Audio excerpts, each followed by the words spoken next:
এ আমার সাথীরে যুবকরা, শাশুড়ি যুবকরা একটু কান খাড়া করো, পর্দার আড়ালে যুবতী মেয়েরা একটু লক্ষ্য করো।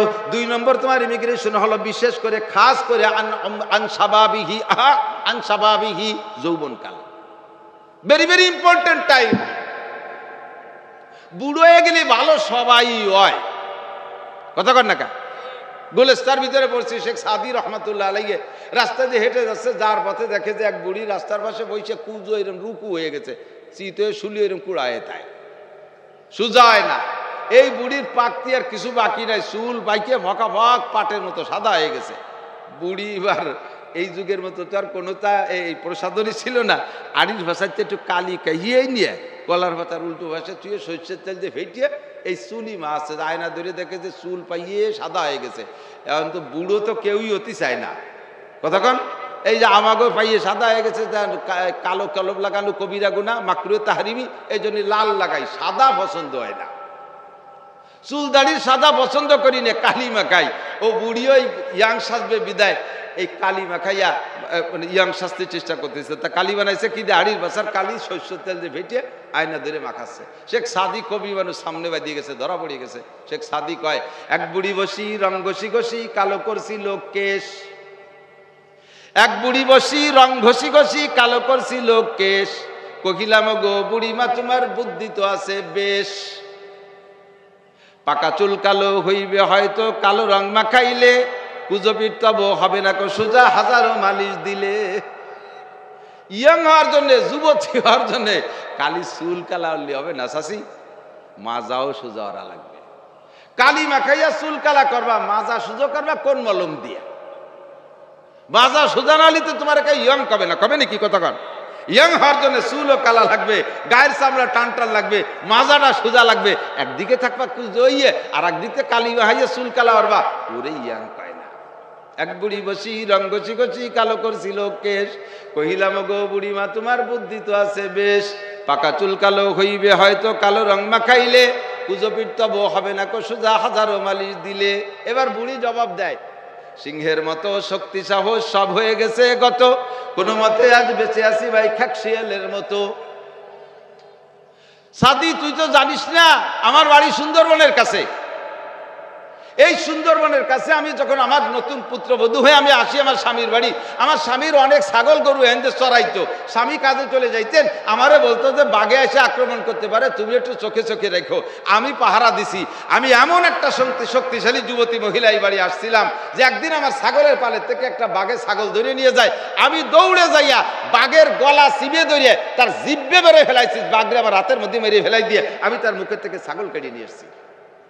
বাঘের মুখের থেকে ছাগল কাটতে একমাত্র সিংহ ছাড়া পারে না। আমি সেই সিংহ মহিলা, কাজেই সিংহের মতো শক্তি চাও সব হয়ে গেছে গত, কোনো মতে আজ বেঁচে আসি ভাই খ্যাক শিয়ালের মতো।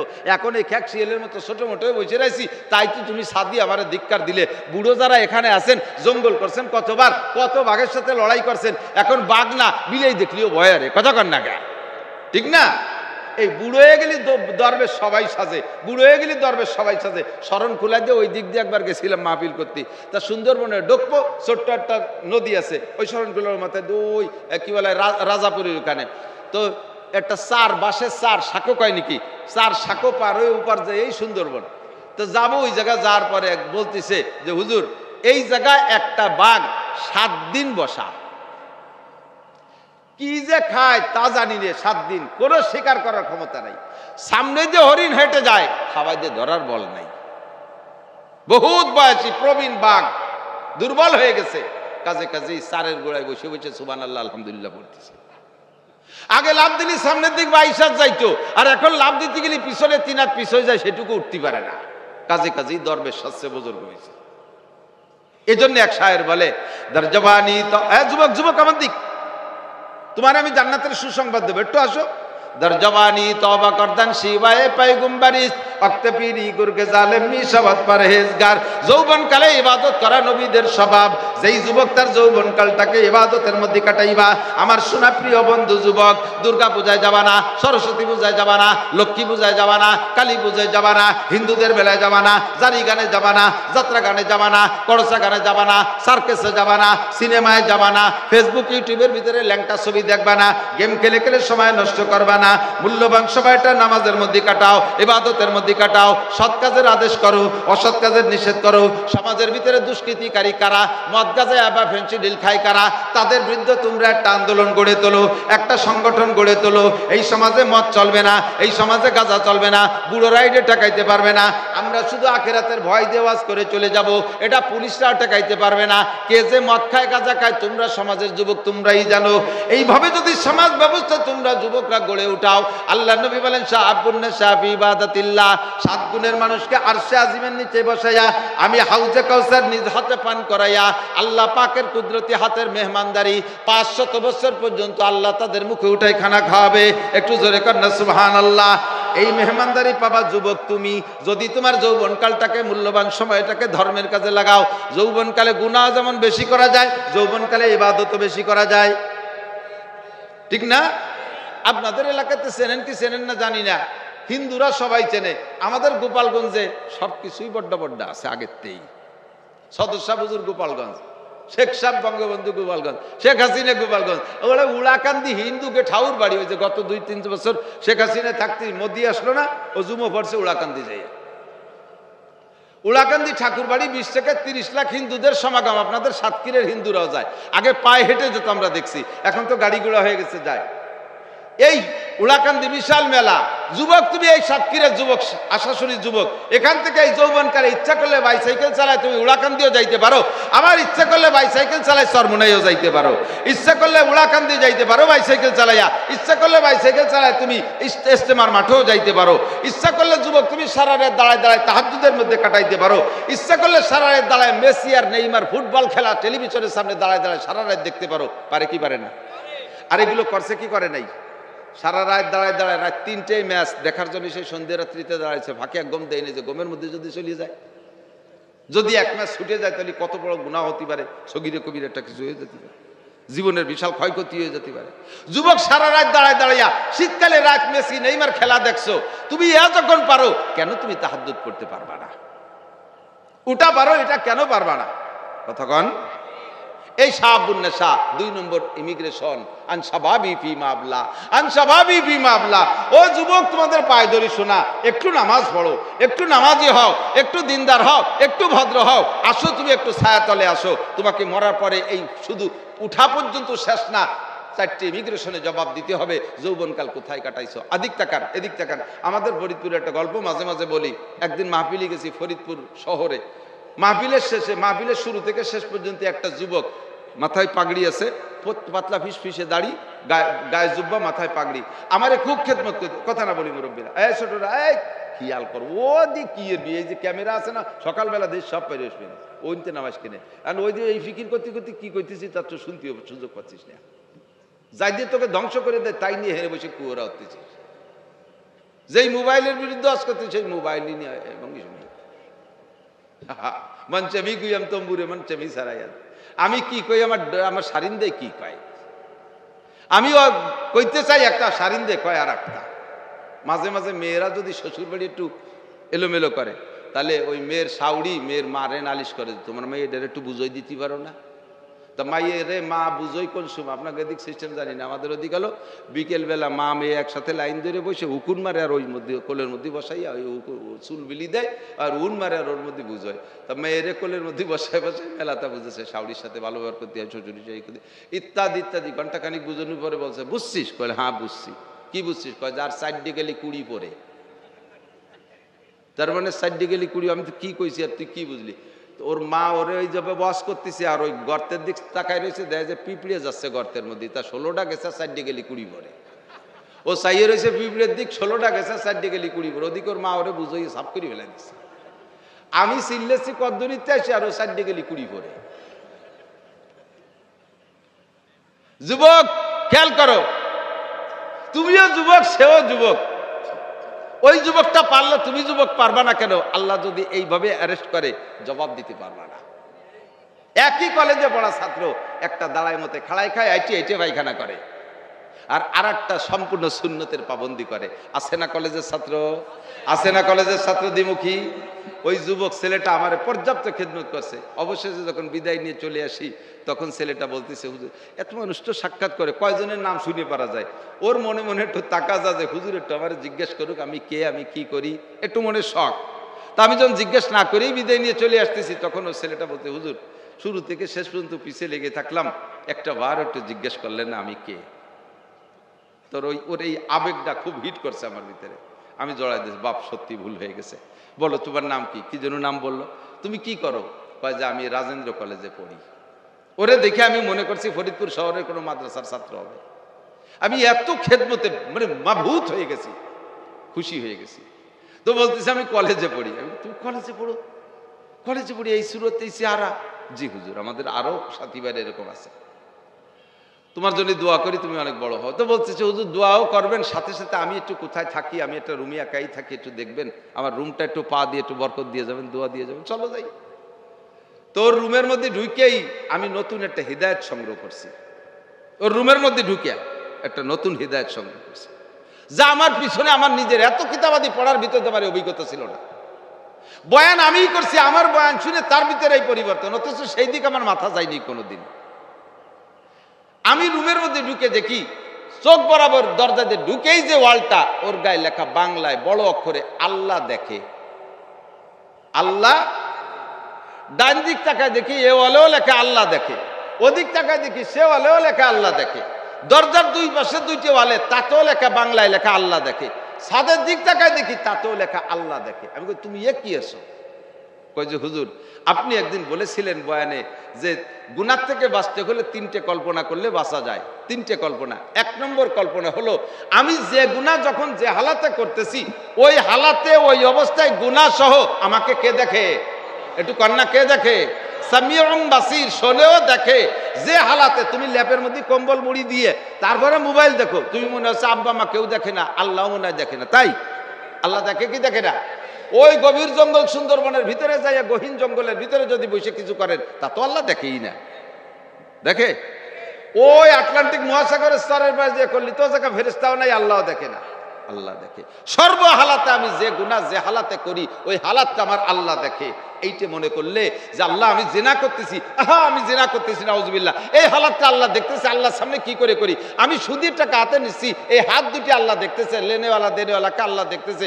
ঘুষির টাকা হাতে নিচ্ছি, এই লেনদেন আমার আল্লাহ দেখতেছে। আমি বিড়ি খাইতেছি, এই খাওয়াটা আল্লাহ দেখতেছে। মদ গাঁজা আবার ফেন্সিডিল খাইতেছি, কিনা বেচা করতেছি, এই হালাতটা আমার আল্লাহ দেখতেছে। পরের মেয়ের সাথে প্রেম আলাপ করতেছি, এই হালাতটা আমার আল্লাহ দেখতেছে। সিনেমা হলের মধ্যে বসে সিনেমা দেখতেছি, হালাতটা আমার আল্লাহ দেখতেছে। ফেসবুক ইউটিউবের ভিতরে আমি ল্যাংটা ছবি দেখতেছি, হালাতটা আমার আল্লাহ দেখতেছে। এই ভয় যদি ভিতরে, এই কল্পনাটা ভিতরে আসে, তাহলে স্বাভাবিকভাবে মোমেন সেখান থেকে ফিরে আসতে বাধ্য। তো হুজুর এই হালাতটা এমনি সচরাচর মনে আসে না। থাকিতে একা এক রুমে, একটা রুমের ভিতরে যুবক মানুষ রাতে দিনে রাত্রে যে কোনো সময় বিভিন্ন প্রকারের গুনাহ করার সুযোগ আছে, অনেক প্রকারের গুনাহ করা যায়। তো আমি যখনই গুনার কল্পনা আসে, যে কোনো একটা দিক তো আমার চোখ পড়বে, তো একদিকে যদি লিখে রাখি ওই দিক পড়বে, আর একদিক ফিরে দেখি যে সেদিক নাই, তখন আমার আল্লাহর কথা মনে পড়বে না। এই জন্য ওয়ালে ছাদে সব জায়গায় লিখছি, কোনো না কোনো দিকে আমার চোখ পড়বে যে আমার আল্লাহ দেখে। তা আল্লাহ দেখে যখন, তার ভিতরে আমার এই গুনাহ করা যাবে না, আমি সাথে সাথে গুনাহ থেকে ফিরে আসতে পারি। এই জন্য আমি সব জায়গায় লিখে রাখছি। যুবক তুমি কি এমন একটা কল্পনা করতে পারো না? তুমি যে রুমের মধ্যে থাকো, এদিকে সামিনা ইয়াসমিন, ওদিকে রুনা লায়লা, ওদিকে মমতাজ, এদিকে মনির খান, ওদিকে আলমগীর, ওদিকে আরেক নায়ক, ওদিকে আরেক নায়িকা, এই দেশি বিদেশি নায়ক নায়িকাদের টানাই তুইছো, যারা কেউ পুরো ল্যাংটা, কেউ অর্ধ ল্যাংটা, কেউ বেহায়াভাবে রয়েছে, কেউ কোনো খারাপ কাজের অত অবস্থায়, সেই ছবিগুলো টানাইছো। ওর মধ্যে বসে তুমি গুনাহ থেকে ফেরার কল্পনা কিভাবে করবা? বরঞ্চ ওই সমস্ত ছবিতে তোমাকে গুনার দিকে উদ্বুদ্ধ করবে, উৎসাহিত করবে। আমি সে থেকে বাঁচার জন্য হুজুর এই কাম করছি। আমি আর দুটি ওয়াজ কি করছিলাম, কয় যে হুজুর আর একটা ওয়াজ করেছিলেন যে যখন গুনাহ করি তখন এই কল্পনা হবে যে আমি, খেয়াল করেন, কিরামান কাতিবিনা ইয়ালামুনা মা তাফআলুন, কিরামান কাতিবিনা ইয়ালামুনা মা তাফআলুন, আমি যা করি আর যা বলি সম্মানিত ফেরেশতা আমার কাঁধে বসে লেখে। মা ইয়ালফিজু মিন কাওলিন ইল্লা লাদাইহি রাকিবুন আতীদ, আমার কাদের উপরে গোয়েন্দা ফেরেশতা আছে। কথা বলেন আছে না নাই? তারা ভিডিও অডিও ক্যামেরা নিয়ে বসে আছে।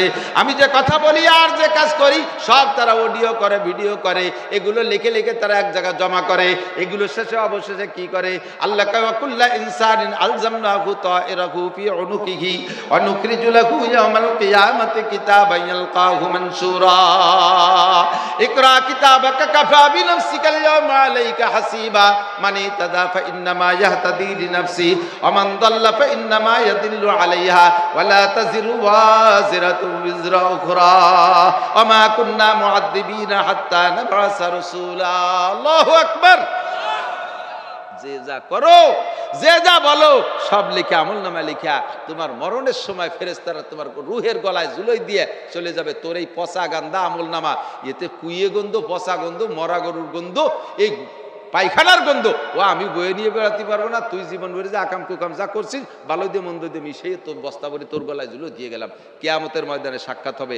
আল্লাহ পাক বলবে, ওই জামাল কামাল লালটু বল্টু জুয়েল টুয়েল টুলু লুলু ডলি ফলি যারা আসি জরিনে সকিনে কালেকুল্লাহ মালেকুল্লাহ এদিকায় এসে সবগুলো হাজির করবে।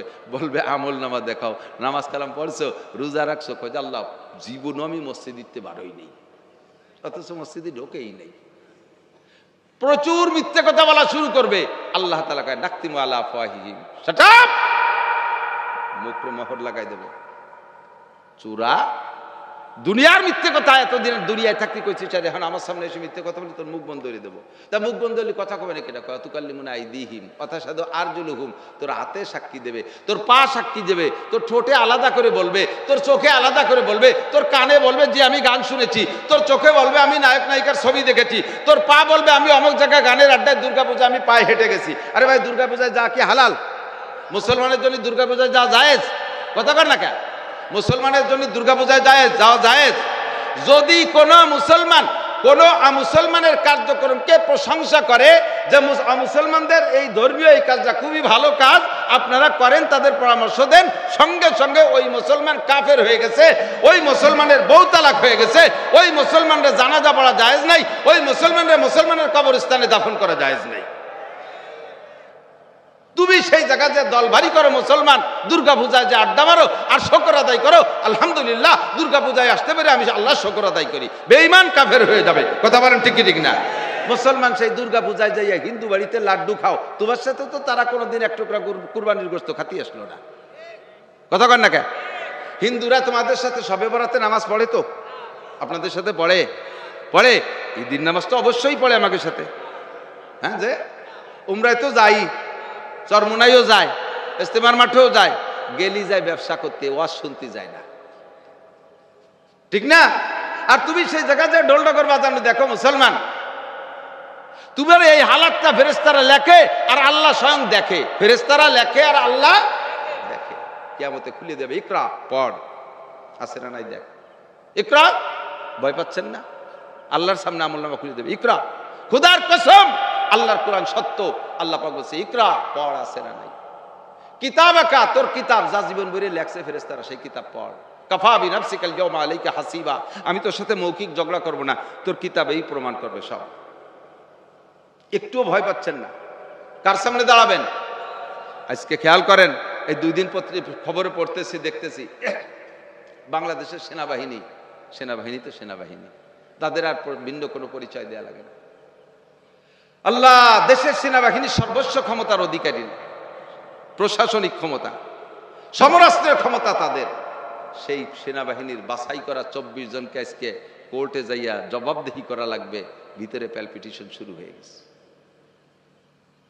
মানুষের সামনে মানুষের জবাব দিতে যাইয়া এত ভয়। এই দেশ থেকে কত নেতারা বিদেশে পালাইলো, এই কি ফেরেশতাদের রাতের মারির ভয়তে বলাইছে? আর একজন মানুষের হাতে ধরা পড়বে, আর একজন মানুষের কাছে পিটেন খাবে, এই ভয়তে দেশ ছেড়ে এত বড় বড় বাঘা বাঘা নেতারা পালাইলো।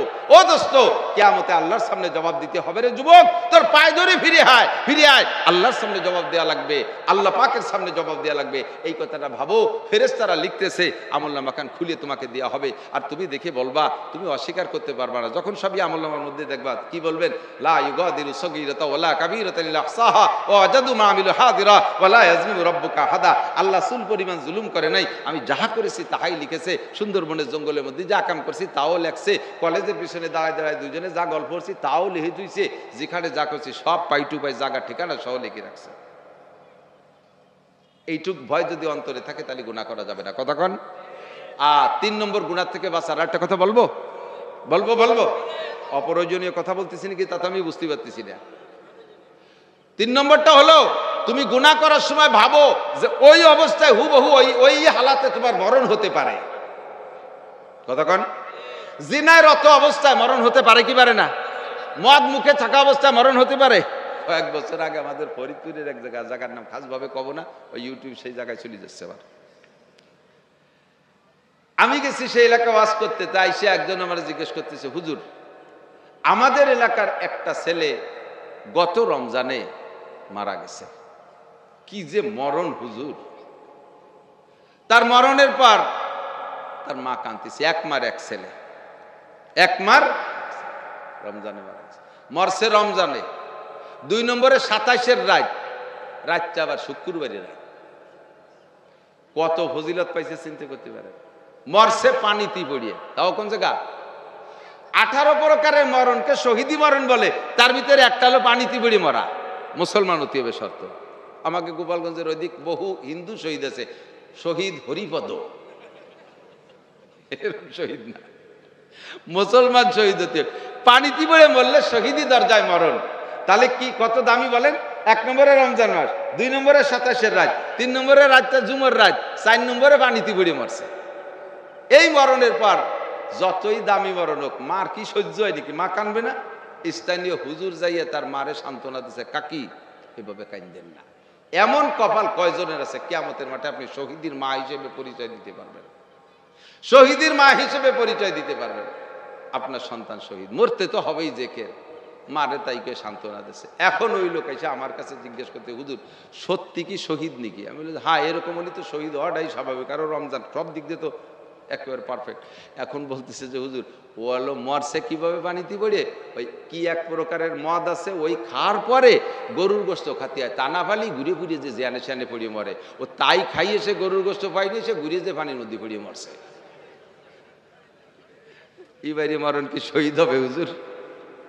ওরে ওর মারে যে সান্ত্বনা দিল যে হুজুর, যে ওর সে হুজুরও জানে এইভাবে মরছে, তা সে কি করিয়ে কলে যে শহীদ? আমি বললাম যে হুজুরে যে কও পানিতে পড়ে মরলি যদি শহীদ হয় তো ফিরাউন শহীদ, ও তো পানিতে পড়ে মরছে, ফিরাউন পানিতে পড়ে মরছে না।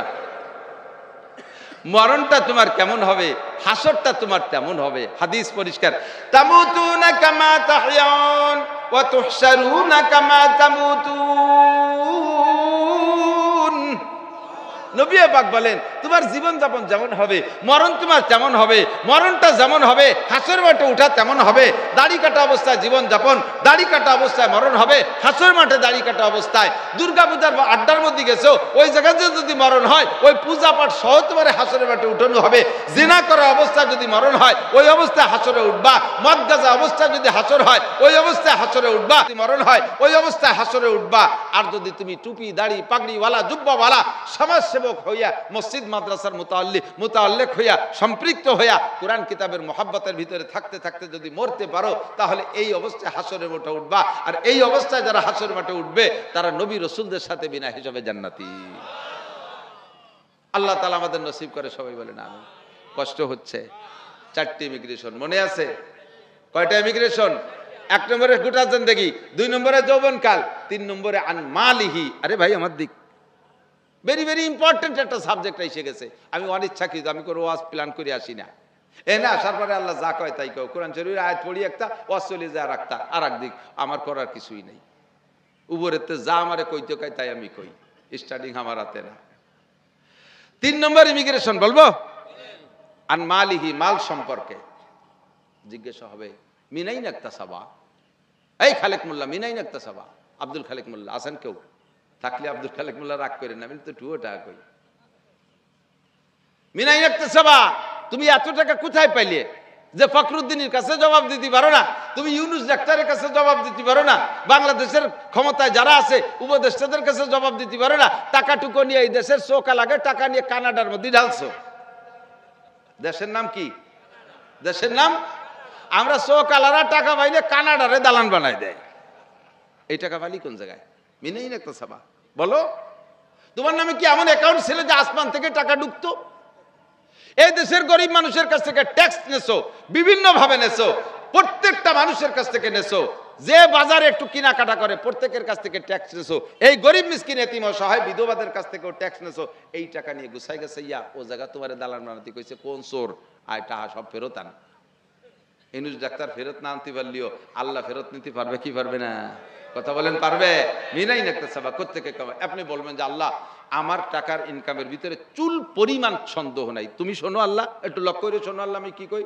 কি এর কয় ফজরের নামাজ পড়িয়ে, এই খেয়াল করেন, ফজরের নামাজ পড়িয়ে গোলজুব্ব গায়ে দিয়ে নামাজ পড়ছি, পাগড়িও পড়ছি, আউল ওয়াক্তে নামাজ পড়ছি, এর আগে তাহাজ্জুদের নামাজ পড়ছি, এরপরে ফজরের নামাজ পড়ছি, এরপরে 2.5 ঘন্টা দাওয়াতের কাজ করছি, এরপরে চরমনায় জিকির ফিকির করছি, এরপরে আদা ফারা তিলাওয়াত করছি, এরপরে ভ্যান নিয়ে বেরোইছি, সারা দিন ভ্যান চালাইছি, কোনো একটা ওক্ত আমি তাকবীরুল্লাহ মিস করি নাই। আজান হওয়ার সাথে সাথে মসজিদে ঢুকে নামাজ পড়ে বেরোইছি।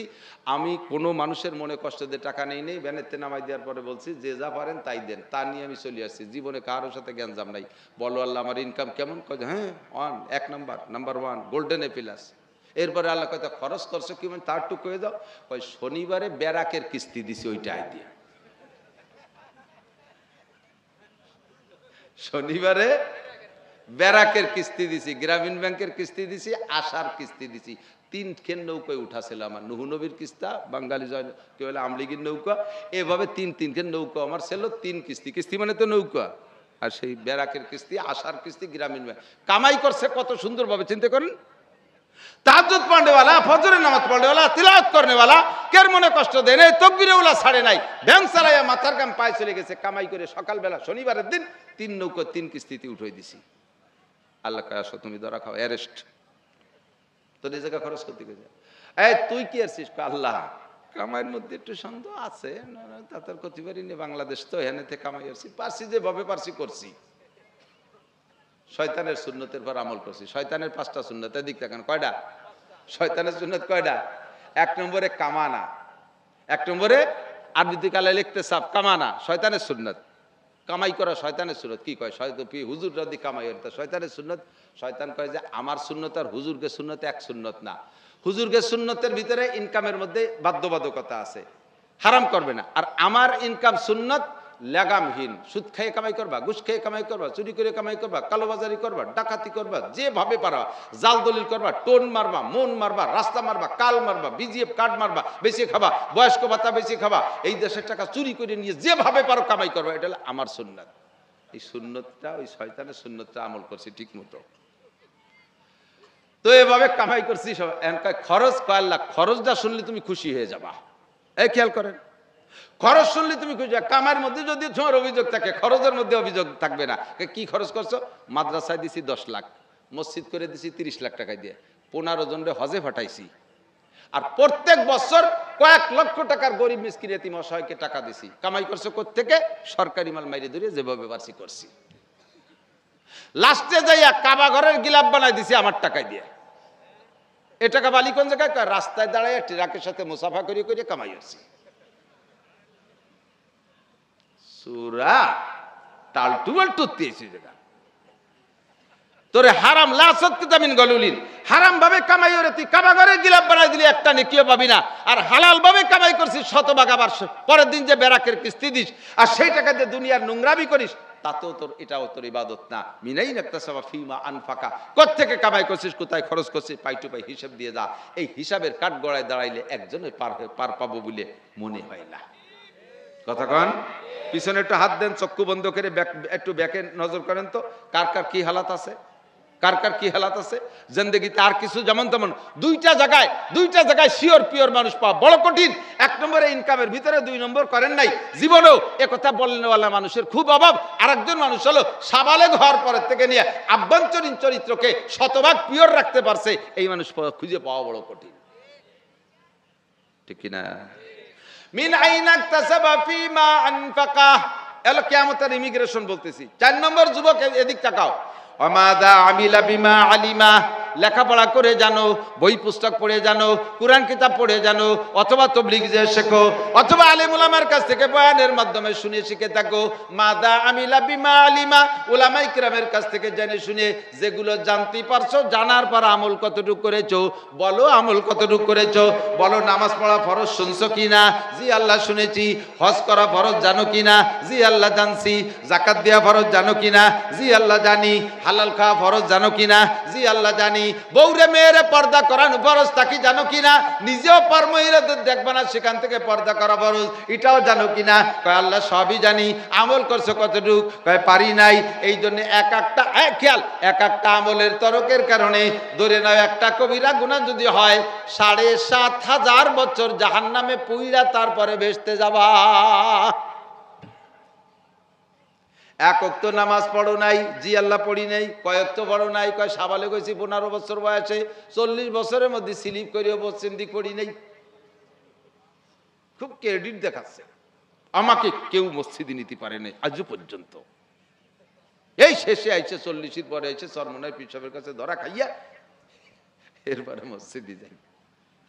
এই তবলিগ এলাকার কাছে ধরা খাইয়া তারপরে মসজিদে। ৪০ বছরের মধ্যে আমাকে এদেশের কেউ মসজিদে নিতে পারে। কি ক্রেডিট দাতাল। এর মধ্যে যদি তুই মরতি তাহলে তো তোর খবর হয়ে গেছে। ভাগ্য বলো যে ৪০ বছরের পরে নামাজ পড়া শুরু করছিস আর এরপরে কয়েক বছর পাইছো ভাগে। তো ৪০ পর্যন্ত নামাজ পড়ে নাই, ১৫তে সাবালক। কত বছর নামাজ কাজা হয়েছে? ২৫। কত কন্যা? কত জোরে কন? কত? ২৫ বছর পড়েন নাই। ২৫ বছরে কত ওয়াক্ত পড়েন নাই? কত? ৫০,০০০ ওয়াক্ত নামাজ পড়েন নাই। বেতের সহ হিসাব হয়। বছরে ৩৬৫ দিনে ৬ ওয়াক্ত করে হিসাব করে দেখেন ২০০০ ওয়াক্তর মতো হবে। এই ২০০০ ২৫ দুগুণে ৫০,০০০ ওয়াক্ত। হিসাব মিলেন এক ওয়াক্তের জন্য। ও যুবক, হে মহিলা, হে এখনো আধা বয়সী মানুষ এখনো নামাজের দ্বারে যাচ্ছেন না, পায়ে ধরি আসেন। এক ওয়াক্ত নামাজের জন্য ২০০ কোটি, আরো ৩০ কোটি, আরো ৪০ লক্ষ বছর। এবার ২৩০ কোটি ৪০ লক্ষ করে ৫০,০০০ দিয়ে গুণ দেন, কত বছর জাহান্নাম হয়। খাটিয়ে তারপরে বেহেশতে যাবেন যদি ভিতরে ঈমান থাকে। এ তো শুধু নামাজ। আর যে লোকটা এক ওয়াক্ত নামাজ পড়ে নাই, ও কি হজ করা লোক? কোটি কোটি টাকার মালিক, হজ ফরজ হয়েছে করে নাই। ও কি জাকাত দেয়া মানুষ? জাকাত দেই নেই, ওই টাকা দিই নেই। মসজিদে টাকা চাইলে শেষ হওয়া বিরক্ত, মাদ্রাসার জন্য চাইলে বিরক্ত হয়। মিনাই নাকতাসাবা ফিমা আনফাকা, জবাব দেয়া লাগবে। মাজা আমিলা বিমা আলিমা, এ কথাগুলো জানতে না, এ কথা বলতে পারবা না। সবই জানো, আমল কেন করো নাই? আমাকে আমল করা দরকার আছে না নাই? একটু জোরে কান আছে না নাই? আমাকে এই সব কথাগুলো আমি যা বলছি একটাও কুরআন এবং হাদিসের বাহিরে থেকে বলি নাই। হয়তো রিডিং মানে হাদিসের এবারত সব বলতে পারি নাই, কুরআনের আয়াত সব বলতে পারি না, বাকি সবই কুরআন হাদিসের নির্যাস বের করে আপনাদেরকে বলেছি। তো গোটা মানব জাতিকে, যে কথা বলতে যে অনেক দূর সরে চলে গেছি, গোটা মানব জাতিকে আল্লাহ তাআলা যদি হিদায়াতের জন্য খেয়াল করেন, ২.৫-৩ লক্ষ নবী রসুল দিয়ে আমাদের হিদায়াত দিয়েছে না? ২.৫ থেকে ৩ লক্ষ নবী রসুল, এদের মাধ্যমে আমাদের হিদায়াত দিয়েছে। ১০৪ খানা আসমানি কিতাব পাঠাইছে আমাদের হিদায়াতের জন্য। যদি আল্লাহ তাআলা একখান কিতাবও না পাঠাইতেন আর একজন নবীও না পাঠাইতেন, তবুও মানুষকে আল্লাহ তাআলা যে জ্ঞান আর বুদ্ধি বিবেক বিবেচনা দিয়েছে, এই জ্ঞান বুদ্ধি খাটাইয়া আল্লাহকে খুঁজে নেওয়া ফরজ ছিল। আল্লাহকে খুঁজে নেওয়া। ডক্টর মোরেজ বুখাইলি বলেন, আমারে দুনিয়ার কোনো মুসলমান দাওয়াত দেয় নাই, আমারে দুনিয়ার কোনো মুসলমান দাওয়াত দেয় নাই। আমি জীবনেও কোনোদিন মাদ্রাসায় পড়ি নাই, আমি একজন আলেমের মজলিসে বসি নাই। আমি শুধু সৃষ্টি হিসেবে গবেষণা করতে নামলাম যে আমি একজন মানুষ, আমার সৃষ্টিকর্তা তো অবশ্যই থাকতে হবে। আমি ডক্টর মোরেজ বুখাইলি একটা কিছু না বানাইলে তা হয় না। একজন মিস্ত্রি একটা কিছু না বানাইলে সেই জিনিসটা হয় না। একজন রাজমিস্ত্রি হাত না দিলে দালান হয় না। একজন কাঠমিস্ত্রি হাত না দিলে ঘর হয় না, নৌকা হয় না। একজন মানুষ না লাগাইলে একটা গাছ হয় না। আমি ডক্টর মোরেজ বুখাইলি এইটুক হইলাম, আমারও তো নিশ্চয়ই একজন বানানোওয়ালা আছে। আমি একা একা খুঁজতে খুঁজতে তারা পেয়ে গেছি। মুসলমান তোমরা জন্মসূত্রে মুসলমান, আর আমি ডক্টর মোরেজ বুখাইলি আল্লাহকে খুঁজে বের করে পাইয়ে আমি আল্লাহকে স্বীকার করছি, লা ইলাহা ইল্লাল্লাহ মুহাম্মাদুর রাসূলুল্লাহ। ও দোস্ত, এরকম প্রত্যেকটা মানুষের উপরে ফরজ ছিল যে তুমি তোমার আল্লাহকে খুঁজে নিবা। কিন্তু আল্লাহ কয় লা ইকাল্লিফুল্লাহু নাফসান ইল্লা উসাহা। এভাবে যার যার বেরেন দিয়ে আল্লাহরে খুঁজে বের করতে গেলে 99% মানুষ ফেল করবা, পারবা না, ওই দায়িত্বের মধ্যে যাবা না। কাজেই আমি আল্লাহ তাআলা সহজে তোমাদের জন্য, আমাকে পাওয়ার জন্য দুইটা হেদায়েতের আসবাব পাঠাইছি। একটা হলো সমস্ত নবী রসুল, 2 নম্বরে হলো আসমানি কিতাব। সমস্ত নবী রাসূলের আসমানি কিতাব। এই আসমানি কিতাব কতগুলো? 104 খান। নবী রাসূলের সংখ্যা কত? নবী রাসূলের সংখ্যা 2.5-3 লক্ষ। এখন শেষ কিতাব হলো আমাদের জন্য বিশ্বাসের যোগ্য, বিশ্বাস করা ফরজ। শেষ কিতাব কিয়ামত পর্যন্ত চলবে তৌরাত না ইনজিল? জোর হলো না। কিয়ামত পর্যন্ত মুসলিম সংবিধানের জন্য চলবে কি তৌরাত না ইনজিল? জবুর না অন্য কোনো কিতাব? আল কোরআন। জোরে বলেন কি? কোরআন ছাড়া অন্য কিছু। একটা স্লোগান দেবেন না? কোরআন ছাড়া অন্য কিছু, হাদিস ছাড়া অন্য কিছু। কোরআন হাদিস যেখানে, কোরআন হাদিস নাই যেখানে। ঠিক তো? সত্যি বোঝা যাবে সামনে নির্বাচন আসলে। জামাত ইসলামরে ভোট দিতে করছি তা করছি না, চরমনের দলরে ভোট দিতে কইতেছি তা কইতেছি না। বাছাই করবেন আপনি। গণতন্ত্রের দেশ, স্বাধীনতার দেশ। যার যার পছন্দের প্রার্থী আপনি বাছাই করবেন। তবে আপনি একটা জিনিস চক্ষু বন্ধ করে ভাববেন, কমপক্ষে বাংলাদেশ স্বাধীনের পর থেকে এ পর্যন্ত হুজুররা এককভাবে কোনোদিন ক্ষমতায় যায় নাই। জামাত ইসলাম একবার 4 দলীয় জোটের সাথে মিলে কিছুদিন এক সংসদ করিয়ে বেরোইছে, তাই তো? পূর্ণাঙ্গ কোরআন হাদিসের শাসন ব্যবস্থা হলে কেমন হয় এটা আপনারা দেখেন নাই, এটা আপনারা জানেন না। আল্লাহ পাক বলছেন পূর্ণাঙ্গ কোরআন হাদিসের শাসন ব্যবস্থা হলে লাফাতাহনা আলাইহিম বারাকাতিম মিনাস সামাই ওয়াল আরদ, আসমান থেকে রহমত, জমিন থেকে বরকত। আসমান থেকে রহমত, জমিন থেকে বরকতের সব দরজা আমি খুলে দেব। এর জন্য মুনাজাত করা লাগবে না, সবে বরাত সবে কদরে কান্নাকাটি করা লাগবে না। আমি আল্লাহর ওয়াজিব দায়িত্ব হয়ে যাবে লাফাতাহনা আলাইহিম বারাকাতিম মিনাস সামাই ওয়াল আরদ, আসমান জমিন থেকে শান্তি, রহমত, বরকতের দরজা খুলে দেব। ওয়াদা করছে কে? একটু কান্না কে? আল্লাহ মাসে একবার ওয়াদা খিলাফ করে? বছরে 2 বার, জীবনেও একবার। আল্লাহ ওয়াদা খিলাফ করে? কোরআন শরীফে তাও বলে ইন্নাল্লাহা লা ইউখলিফুল মিয়াদ, আমার আল্লাহ ওয়াদা খিলাফ করে না। তো এই 55 বছরের ভিতরে আমরা আল্লাহ থেকে এই ওয়াদাটা পূরণ করে নিতে পারলাম না। যদি এবার একটা চান্স কমপক্ষে এই সিদ্ধান্ত নেন যে দরকার, যদি আল্লাহ ফেল করে এবার আল্লাহরে দেব ভোট, যদি আল্লাহ ফেল করে সামনেবার আবার নৌকোয় বাঁধানে শিশি চলে যাব, আল্লাহরে কয়ে মিলেই যান। জাল্লা ঠিক আছে, একদিন যা উল্টো পাল্টা করছি, এবার জায়গা মতো একটা ভোট দেবো, দেখি তুমি পাস করো না ফেল করো। আমার আল্লাহ ফেল করা যাত না, কথা কোন ঠিক না? আল্লাহকে মাত্র আমার কোরআন রে হাদিস রে ভোট দিয়ে মাত্র 40টা দিন অপেক্ষা করবি, পূর্ণাঙ্গ সংবিধান মেনে চলার, শতভাগ নামাজি বানানোর চেষ্টা করবি। জাতীয় সংসদে প্রথম যেদিন ঢুকেই ঘোষণা দিয়ে দিবি প্রথম অধিবেশনে কোনো আপামর জনতা, সাবালেগ নারী আর পুরুষ বেনামাজি থাকতে পারবে না। স্কুল, কলেজ, ইউনিভার্সিটি, অফিস, আদালত সব জায়গায় নামাজি হতে হবে। আপনারা একমত? কারা কারা? আমি বলবো নামাজের বিল, আপনারা বলবেন সংসদে পাস হোক।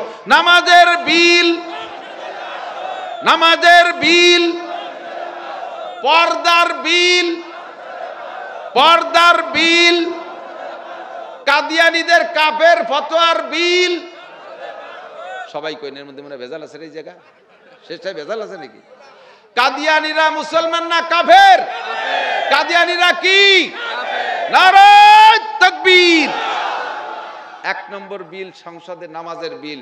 বাংলাদেশের সমস্ত সাবালেক নারী আর পুরুষ যদি 40 দিন নামাজ পড়ে, কয়দিন? একটা চিল্লা, আমি অনলি প্রাথমিকভাবে একটা চিল্লা অন টেস্টের জন্য ছেড়ে দিছি, 40 দিন নামাজ পড়ে। যত পার্ক আছে পার্কের ভিতরে যে জোড়া ভেঙে দাও। পার্কের মধ্যে 2-2 বসে বসে তসবিহ টিপতেছে না, আল্লাহ বিল্লি হচ্ছে না, বসে বসে শুরু হাতে আমাস্ক করতেছে, ওই জোড়া ভাঙ্গো। ওই বেহায়াডারে, ওই দায়ুসটারে বোরকা ফরায় বাড়ি ফাটাও, আর ওই যুবকটারে ধরে গেটি ধরে তবলিগি ফাটাই দাও। এই কামটা করো। যাও, যত পয়েন্ট আছে, যত পার্ক আছে, যত কি বলা হয় সমুদ্র সৈকত আছে, পর্যটন কেন্দ্র আছে, ওই জায়গায় যাও, বিনোদন কেন্দ্র সাফ করো।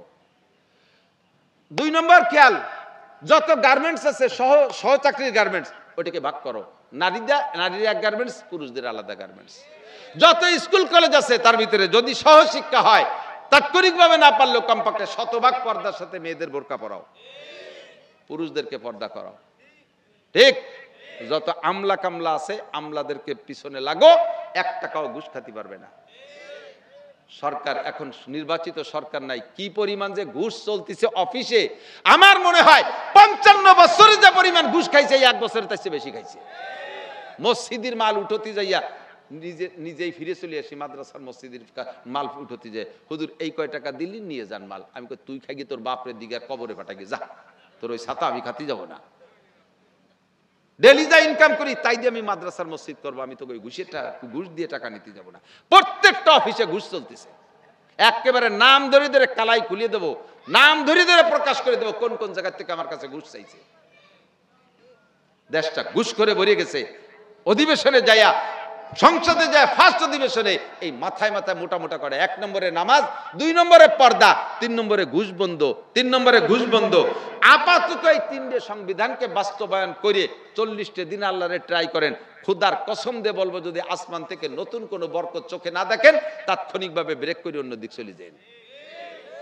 বলে দিলাম, আর বলবো না কোনোদিন ভোট দিতেন কোরআন মার্কায় আর হাদিস মার্কায়। এখন যদি কেউ কোরআন হাদিসের সামনে রেখে প্রতারণা করতে আসে, প্রতারণা কোরআন হাদিস সামনে দিয়ে আমাকে ভোট দিন, এই করবো সেই করবো, ভিতরে ভিতরে রয়েছে পশ্চিমে এহুদ নাসারা, ইউরোপিয়ান আমেরিকান কালচার তাদের ভিতরে জিয়ানু রয়েছে। ক্ষমতায় যেতে পারলে সেগুলোকে বিস্ফোরণ ঘটাবে। এমন যদি কুনিয়ত করে কেউ কোরআন হাদিসকে সামনে রাখেন, ভালো করে মনে রাখেন, জিততে পারবেন না, জিততে পারবেন না। সাত দরবেন প্রায় চলে গেছেন, 1 ইঞ্চি দূরে থাকতে সেখান থেকে স্লিপ করে 7 তবক জমিনের নিচে চলে যাবেন। যদি জানো টিকতে পারবেন না, আগের চাইতে যতটুকু সম্মানে ছিলেন তার চাইতে বেশি বেইজ্জতি হয়ে বেরিয়ে যেতে হবে। ইখলাসের সাথে আখলিস দিন একা ইয়াকফিকাল আমালুল কলিল, আল্লাহর সাথে সিটারি বাটপাড়ি করেন না। আল্লাহর সাথে দুটি ভোটের জন্য আকাম করে উল্টো পাল্টা করেন না। দুটি ভোটের জন্য না হলে কি হয়েছে? আল্লাহ তোমার দেশ চালানোর জন্য কন্ট্যাক্ট দেয়নি যে তোমরা না চালালে তোমাকে ইমান থাকবে না। আমরা চেষ্টা করছি, পারিনি, বাস আমরা জায়গায় বসে বসে আল্লাহ বিল্লি করবো। আমাদের জন্য গাইডলাইন একমাত্র আল কোরআন। জোরে বলেন কি? আর এই কোরআনকে বোঝার জন্য নবী আলাইহিস সালাম হাদিস রেখে গেছেন। হুজুর তাই বলেন, লান তাদিল্লু মা তামাসসাকতুম বিহিমা কিতাব আল্লাহি ওয়া সুন্নতি। তোমরা কখনো পথভ্রষ্ট হবে না যতক্ষণ পর্যন্ত 2টে জিনিস ধরে রাখবে, একটা হলো আল্লাহর কিতাব ওয়া সুন্নতি, আর একটা হলো আমার হাদিস, আমার সমস্ত সুন্নাত, আমার তরিকা। এই 2টে জিনিস নিয়ে চলতে পারলে তোমাদের আর অসুবিধা হবে না। তো কিয়ামত পর্যন্ত সমস্ত মানুষের জন্য একখান কি খুব বোঝেন, বেশি বাড়বো না, খুব খেয়াল, এই ফিনিশিং এ আসেন, এদিকে আসেন। গায়ে দোয়ানোর সিস্টেম আর ওয়াজের সিস্টেম একই। গায়ে দোয়ায় না, দুধ দেরে না গায়ে দোয়াইয়ে, দোয়ানো কয়তো গায়ে দোয়ানো। আমার গ্রাম্য বাংলায় কলি বুঝতে ভালো লাগে। তো গায়ে দোয়ানো আর এই ওয়াশ করা একই সিস্টেম। গায়ে দোয়ানো যাইয়েই বান ধরে টান দিলে দুধ বেরোয় না, বান ছিঁড়ে যাবে, দুধ হবে না। যাই এখানে ফানাতি হয়, বাসুর দিয়ে ফানাতি হয় না, তারপরে যখন থন পড়ে যায় শেষে দোয়ালি ফেরা বালতি পরে। ও তেমনই ওয়াজের মাঠে আইসে যাইয়েই দুধ দোয়ানো যায় না, কিছুক্ষণ ধরে ফানাতি হয়, শেষের দিক দিয়ে দোয়াতি হয়। তো এতক্ষণ ফানাইছেন, দোয়ানোর সময় শেষ টাইম, আগে ফানায় না আগে দোয়ায়, আগে বানাতে না, বানানো হয়ে গেছে। দোয়ানোর সময় বালতি চড়াই নিয়ে গেলে দুধ বাড়ি যাবে না, এতক্ষণ বসে তা বৃদ্ধা হয়ে যাবে। রেডি আছেন তো ইনশাআল্লাহ? দুধ নেবেন তো ইনশাআল্লাহ? আল্লাহ কবুল করুক, বলেন আমিন। তো আমাদের হিদায়তের জন্য গাইড হলো কোরআন আর হাদিস। কথা বলেন কি? আর এই কোরআন হাদিসের প্রফেসর কে? মুহাম্মদুর রাসূলুল্লাহ সাল্লাল্লাহু আলাইহি সাল্লাম। ঠিক কি ঠিক না? মুহাম্মদুর রাসূলুল্লাহ নাই, অ্যাসিস্ট্যান্ট প্রফেসর আছে আপনাদের মাদ্রাসার হুজুররা, এই দেশের উলামায়ে কিরাম। বিশ্বাস করেন তো? মানতে রাজি আছেন না? আল্লাহ নবী নিজেই বলেন, ইন্নাল উলামা ওয়ারাসাতুল আম্বিয়া, সমস্ত উলামায়ে কিরাম নবীদের ওয়ারিস। নবী আলাইহিস সালাতু ওয়াস সালাম 3.5 লক্ষ নবীদের ভিতরে, রসুলদের ভিতরে শেষ নবী মুহাম্মদুর রাসূলুল্লাহ সাল্লাল্লাহু আলাইহি সাল্লাম। আর একমাত্র কিতাব কিয়ামত পর্যন্ত চলবে আল কোরআন, ঠিক না? আল্লাহ পাক কোরআন শরীফের ভিতরে 114টা সূরা দিয়ে কোরআনকে সাজাইছে। প্রথম সিরিয়ালে রাখছে সূরা ফাতিহা। এই সূরা ফাতিহা মক্কায় নাজিল হয়েছে। 2 নম্বর রোল নাম্বার 2 সূরা বাকারা, এটা নাজিল হয়েছে মদিনায়। মাদানী সূরা, সবচেয়ে বড় সূরা বাকারা। এই সূরা বাকারাকে সেকেন্ড ক্লাসে রাখা হয়েছে সিরিয়ালে। সূরা ফাতিহার কথা বললাম না, সূরা আলিফ লামের থেকে, বাকারার থেকে একটু পড়ছি, তারই দুটি একটা কথা বলে শেষ করে দেই। সূরা বাকারা শুরু হয়েছে আলিফ লাম মিম, আলিফ লাম মিম। পড়বেন আমার সাথে একটু? আলিফ লাম মিম। তিনটে না, 3 10 30 নাকি পেয়ে গেছেন? না, কম হয়ে গেছে মনে হয়। এক একটা অক্ষর লিখতে 3টে অক্ষর লাগছে, তাতে 9 অক্ষর হয়েছে, 90 নাকি পাইছেন? বললেন না সুবহানাল্লাহ?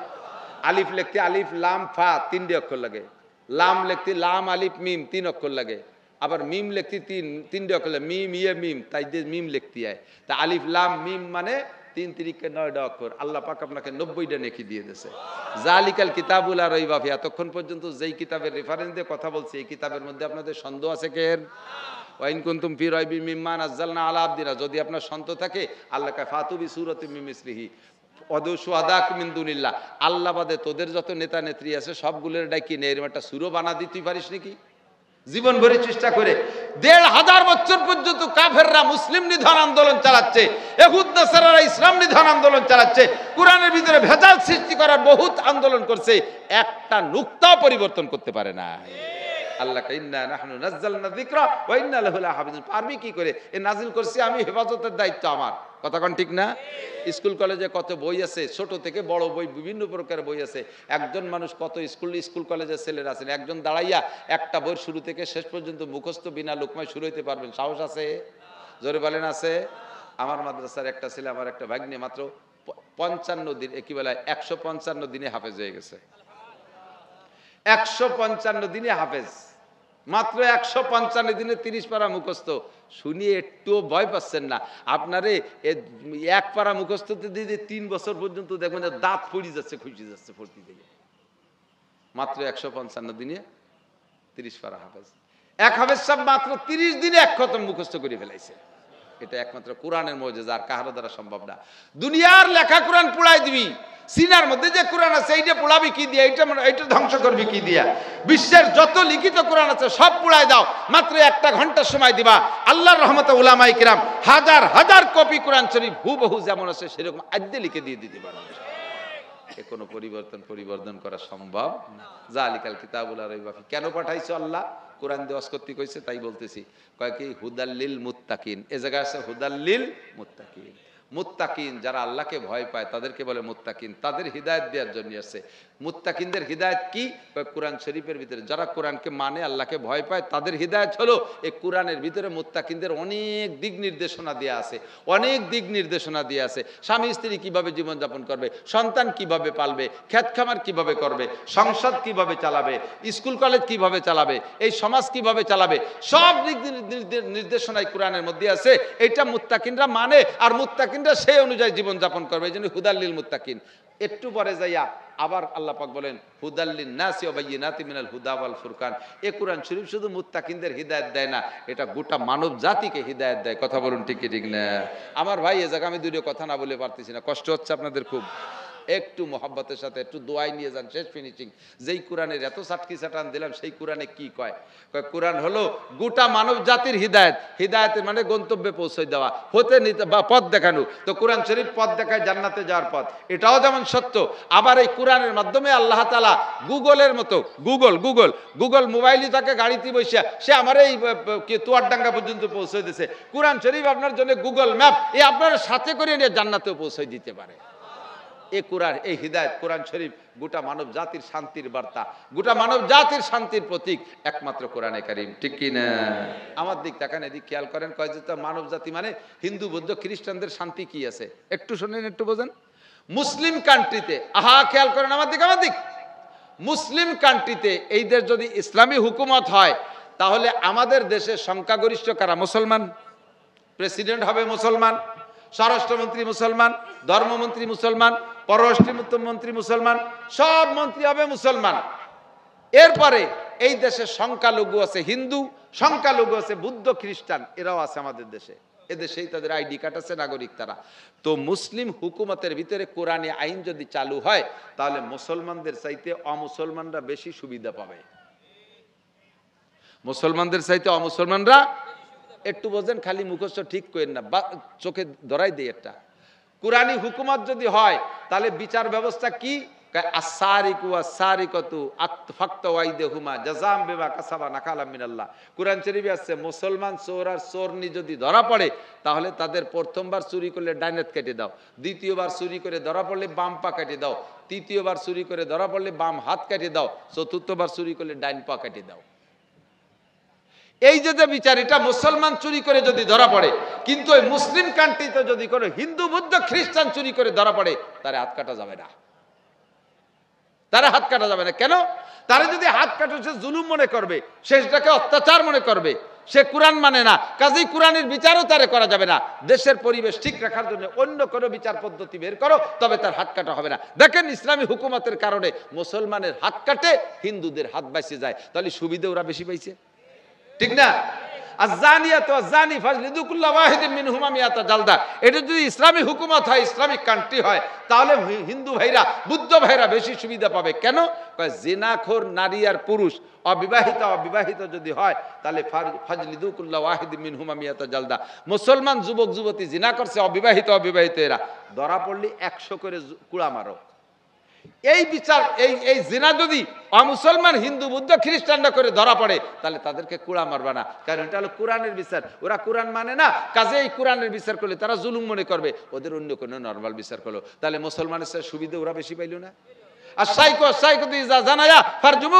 মুসলিম কান্ট্রিতে যদি বিবাহিত নারী আর পুরুষ যদি জিনা করে ধরা পড়ে, পুঁতিয়ে পাথর মেরে শেষ করে দাও। কিন্তু এই কাম যদি হিন্দু বুদ্ধ খ্রিস্টানরা করে তাদেরকে পাথর মারা যাবে না, কারণ এটা কোরআনের বিচার। ওরা কোরআন মানে না, এই বিচার করলে ওরা জুলুম মনে করবে। তাহলে বলেন সুবিধা কি আমরা বেশি পাই না ওরা বেশি পায়?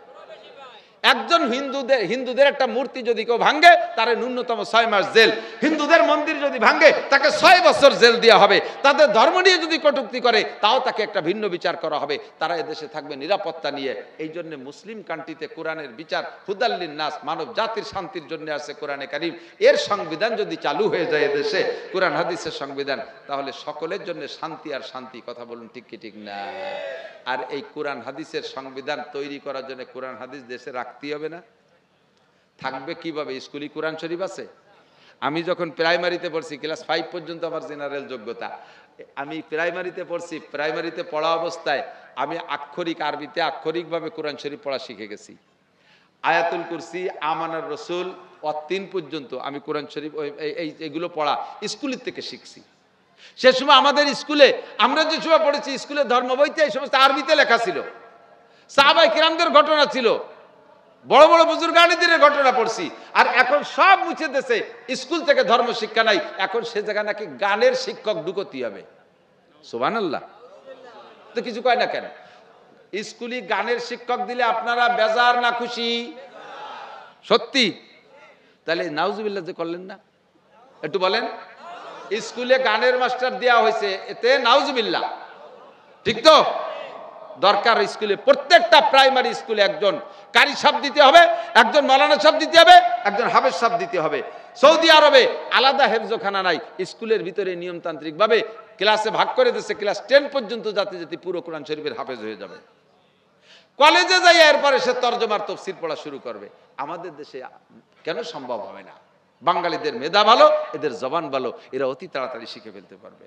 এখন সে ব্যবস্থা নেই। এদেশে ধর্ম টিকিয়ে রাখার জন্য বিকল্প আর কোনো ব্যবস্থা নেই, একমাত্র মাদারিসে দিনিয়া কওমিয়া ছাড়া। সহিহ ইলম যদি পাইতে হয়, সহিহ আমল যদি পাইতে হয়, একটা মাদ্রাসার ছাত্র, ভাই আমার দিক তাকান, একটা ছেলেরে মাদ্রাসায় দিয়েছেন আপনি, আব্বা আপনার দাবি কি বলেন তো? মাদ্রাসায় দিলি যে হুজুরি একটা বেশ আছে, হুজুরি একটা বেশ আছে না, এই বেশ থাকতে হবে না আপনার ছেলেটার? 10 বছর পরে ছেলেটা প্যান্ট পরে, গেঞ্জি গাইতে, দাড়ি কাটে, দাড়ি সাইটিয়ে, জাকলা চুল নিয়ে চলে এসে মাদ্রাসায় পড়ে। তাহলে এ কি মাদ্রাসায় পড়ে? এর কোন মাদ্রাসা? যে মাদ্রাসায় বললে নামাজ পড়ে না, যে মাদ্রাসায় বলে দাড়ি কাটে, যে মাদ্রাসায় বলে প্যান্ট শার্ট পরে, যে মাদ্রাসায় বলে ছেলে মেয়ে একসাথে গাড়ে গাড়ে হাত দিয়ে ঘোরা যায়, আল্লাহর কসম ওরে মাদ্রাসা কয় না। যে মাদ্রাসায় বলে চেহারাটা এরকম হয়, যে মাদ্রাসায় বললে পাগড়িওয়ালা হয়, যে মাদ্রাসায় বললে মুফতি নুরুল আমিনের মতো মানুষ হয়, মুফতি আক্কাস সাহেবের মতো মানুষ হয়, মুফতি মনসুর সাহেবের মতো মানুষ হয়, মুফতি শাইখুল হাদিস আল্লামা আজিজুল হকের মতো মানুষ হয়, এইরকম এই মাদ্রাসার নাম মাদ্রাসা। কথা কয় না? বলেন কথা কয় না? এর নাম মাদ্রাসা।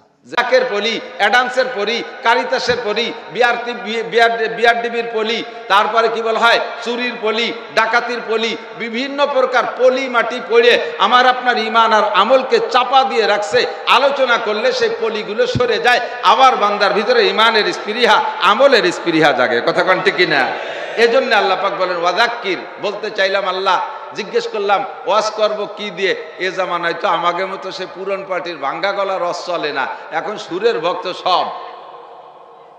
ওই হযরত মাওলানা পীরে কামেল ওজিহুর রহমান সাহেব হুজুর আইসা একটু ভাঙ্গা ভাঙ্গা বেরিয়ে গলা একটু কয়, ও কেউ শোনে না। আমরা যারা ওয়াজ করি মাঠে ময়দানে, আমরা ওয়াজ করে ছেড়ে দেওয়ার পরে যদি ওজিহুর রহমান সাহেব হুজুরে বসতে দেয়, চেয়ারে বসায়, 12 আনা মানুষ দূর দূর করে চলে যায়, ঠেকায় রাখা যায় না। অথচ ওজিউর রহমান সাহেবের একদিন আর আমি নাসিরের 56 বছর সারা জিন্দেগি কখনো সমান হবে না। ওনার একদিন আমার চাইতে, আমার গোটা জিন্দেগির চাইতে দামি। সমাজে এখন সুরের চাইতে, নূরের চাইতে সুরের দাম বেড়ে গেছে। কতক্ষণ? নুরির চাইতে সুরের দাম বেড়ে গেছে, নূরের কোনো দাম নাই। চরমুনার পিসাব কাটা কাটা কথা কয়, তার কোনো দাম নাই। মুফতি নুরুল আমিন সাহেব কাটা কাটা কথা কয়, সুর দেয় না, তার কোনো গ্রহণযোগ্যতা নাই। আরে হযরত মাওলানা ইয়াহিয়া সাহেব কাটা কাটা কয় কথা কয়, সুর দেয় না, তার কোনো দাম নাই। আর আজকালকার নতুন নতুন বক্তারা আইসা মাঠে বেশ তাল তমাশা মজাইয়া 2-4টে সুর দিয়ে গজল গেয়ে দিলে পুরুষরা তো পুরুষরা, পর্দার আড়ালে ওই পাশে মহিলা থাকলে তারাও পর্দা ছিঁড়ে ঘুরে বার হয়ে চলে আসে। এ জমানায় আইসা নারকেলের জোড়ার চাইতে সুবরির জোড়ার দাম বেড়ে গেছে। আজ থেকে 5-7 বছর আগে এক জোড়া নারকেল কিনছি আমাদের এলাকায় 20 টাকা দিয়ে, আর সেদিনকে 2টে সুবরি কিনছি 32 টাকা দিয়ে। যে জমানায় সোনার চাইতে সিটি গোল্ডের মর্যাদা বেশি। সিটি গোল্ড চেনেন না? এই ইমিটেশন হইতে বাজারে পাওয়া যায় মেয়েরা, সোনালী রঙের। স্বর্ণের চাইতে সিটি গোল্ডের মর্যাদা বেশি, নারকেলের চাইতে সুবরির দাম বেশি হয়ে গেছে। এরপরে আরো এরকম উল্টো পাল্টা সুরের চাই নূরের চাইতে সুরের দাম বাড়িয়ে গেছে। আল্লাহ আমারও যে জমানায় খাই না, আমি বাদ দে, আমারে ডাইকো না। আল্লাহ কয় না, যাও তাড়াতাড়ি যাও, তোমার ওই সুর টুর লাগবে না। আল্লাহ আমারে ওয়াজ শিখাই দিয়েছে। কি দিয়ে ওয়াজ করবো? ওয়াযাক্কির বিল কুরআন, তুমি কোরআন দিয়ে ওয়াজ করবা, শুধু কোরআন শরীফ পড়বা আর তার তর্জমা করবা। তাতে যা হয় হলো, ফামান শাআ ফালইউমিন ওমান শাআ ফালইয়াকফুর। যার মনে চায় মানবে, যার মনে চায় না মানবে না। মানলে তার লাভ, না মানলে তার লস। কথা বলেন ঠিক ঠিক না? ওমা আলাইকা ইল্লাল বালাগ। নবী পাককে আল্লাহ পাক বলেন, লাস্তা আলাইহিম বিমুসাইতির, তোমারে দারোগা বানায় পাঠাই নাই যে পিটাই পিটাই তুমি মুসলমান বানাবা।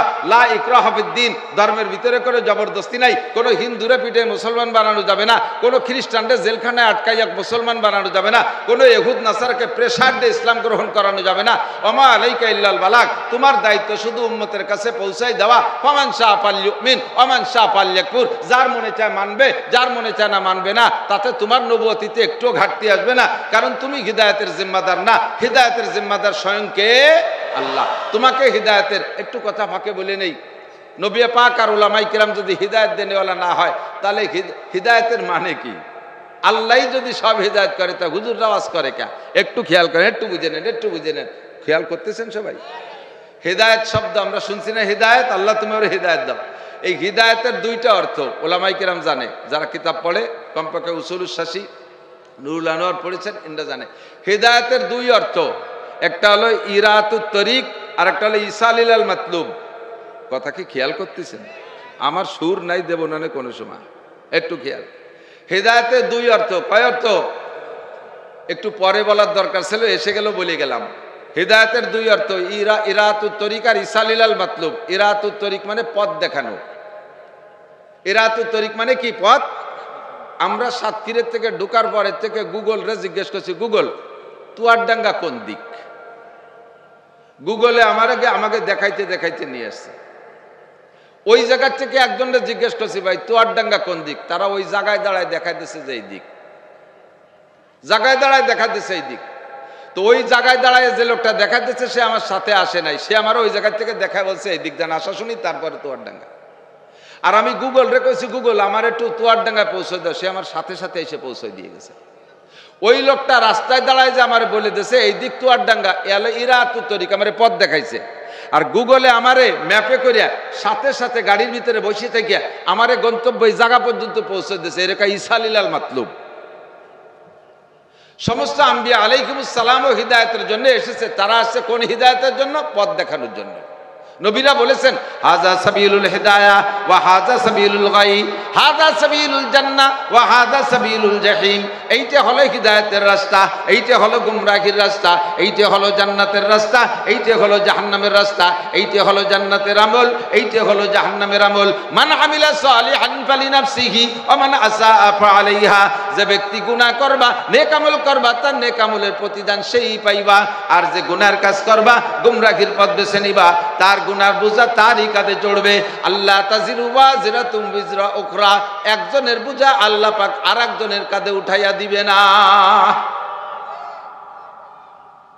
সমস্ত নবী রাসূলগণ হিদায়াত দিয়েছেন, মানে পথ দেখাইছেন। বক্তারাও হিদায়াত দেয়, তার মানে পথ দেখায়। পীর সাহেবরা হিদায়েত দেয় তার মানে পথ দেখায়, মসজিদের ইমাম সাহেব জুমার দিন হিদায়েত দেয় তার মানে পথ দেখায়। এইটা জান্নাতের রাস্তা, এইটা জাহান্নামের রাস্তা। আমরা এগুলো বলি কি বলি না কথা বলেন?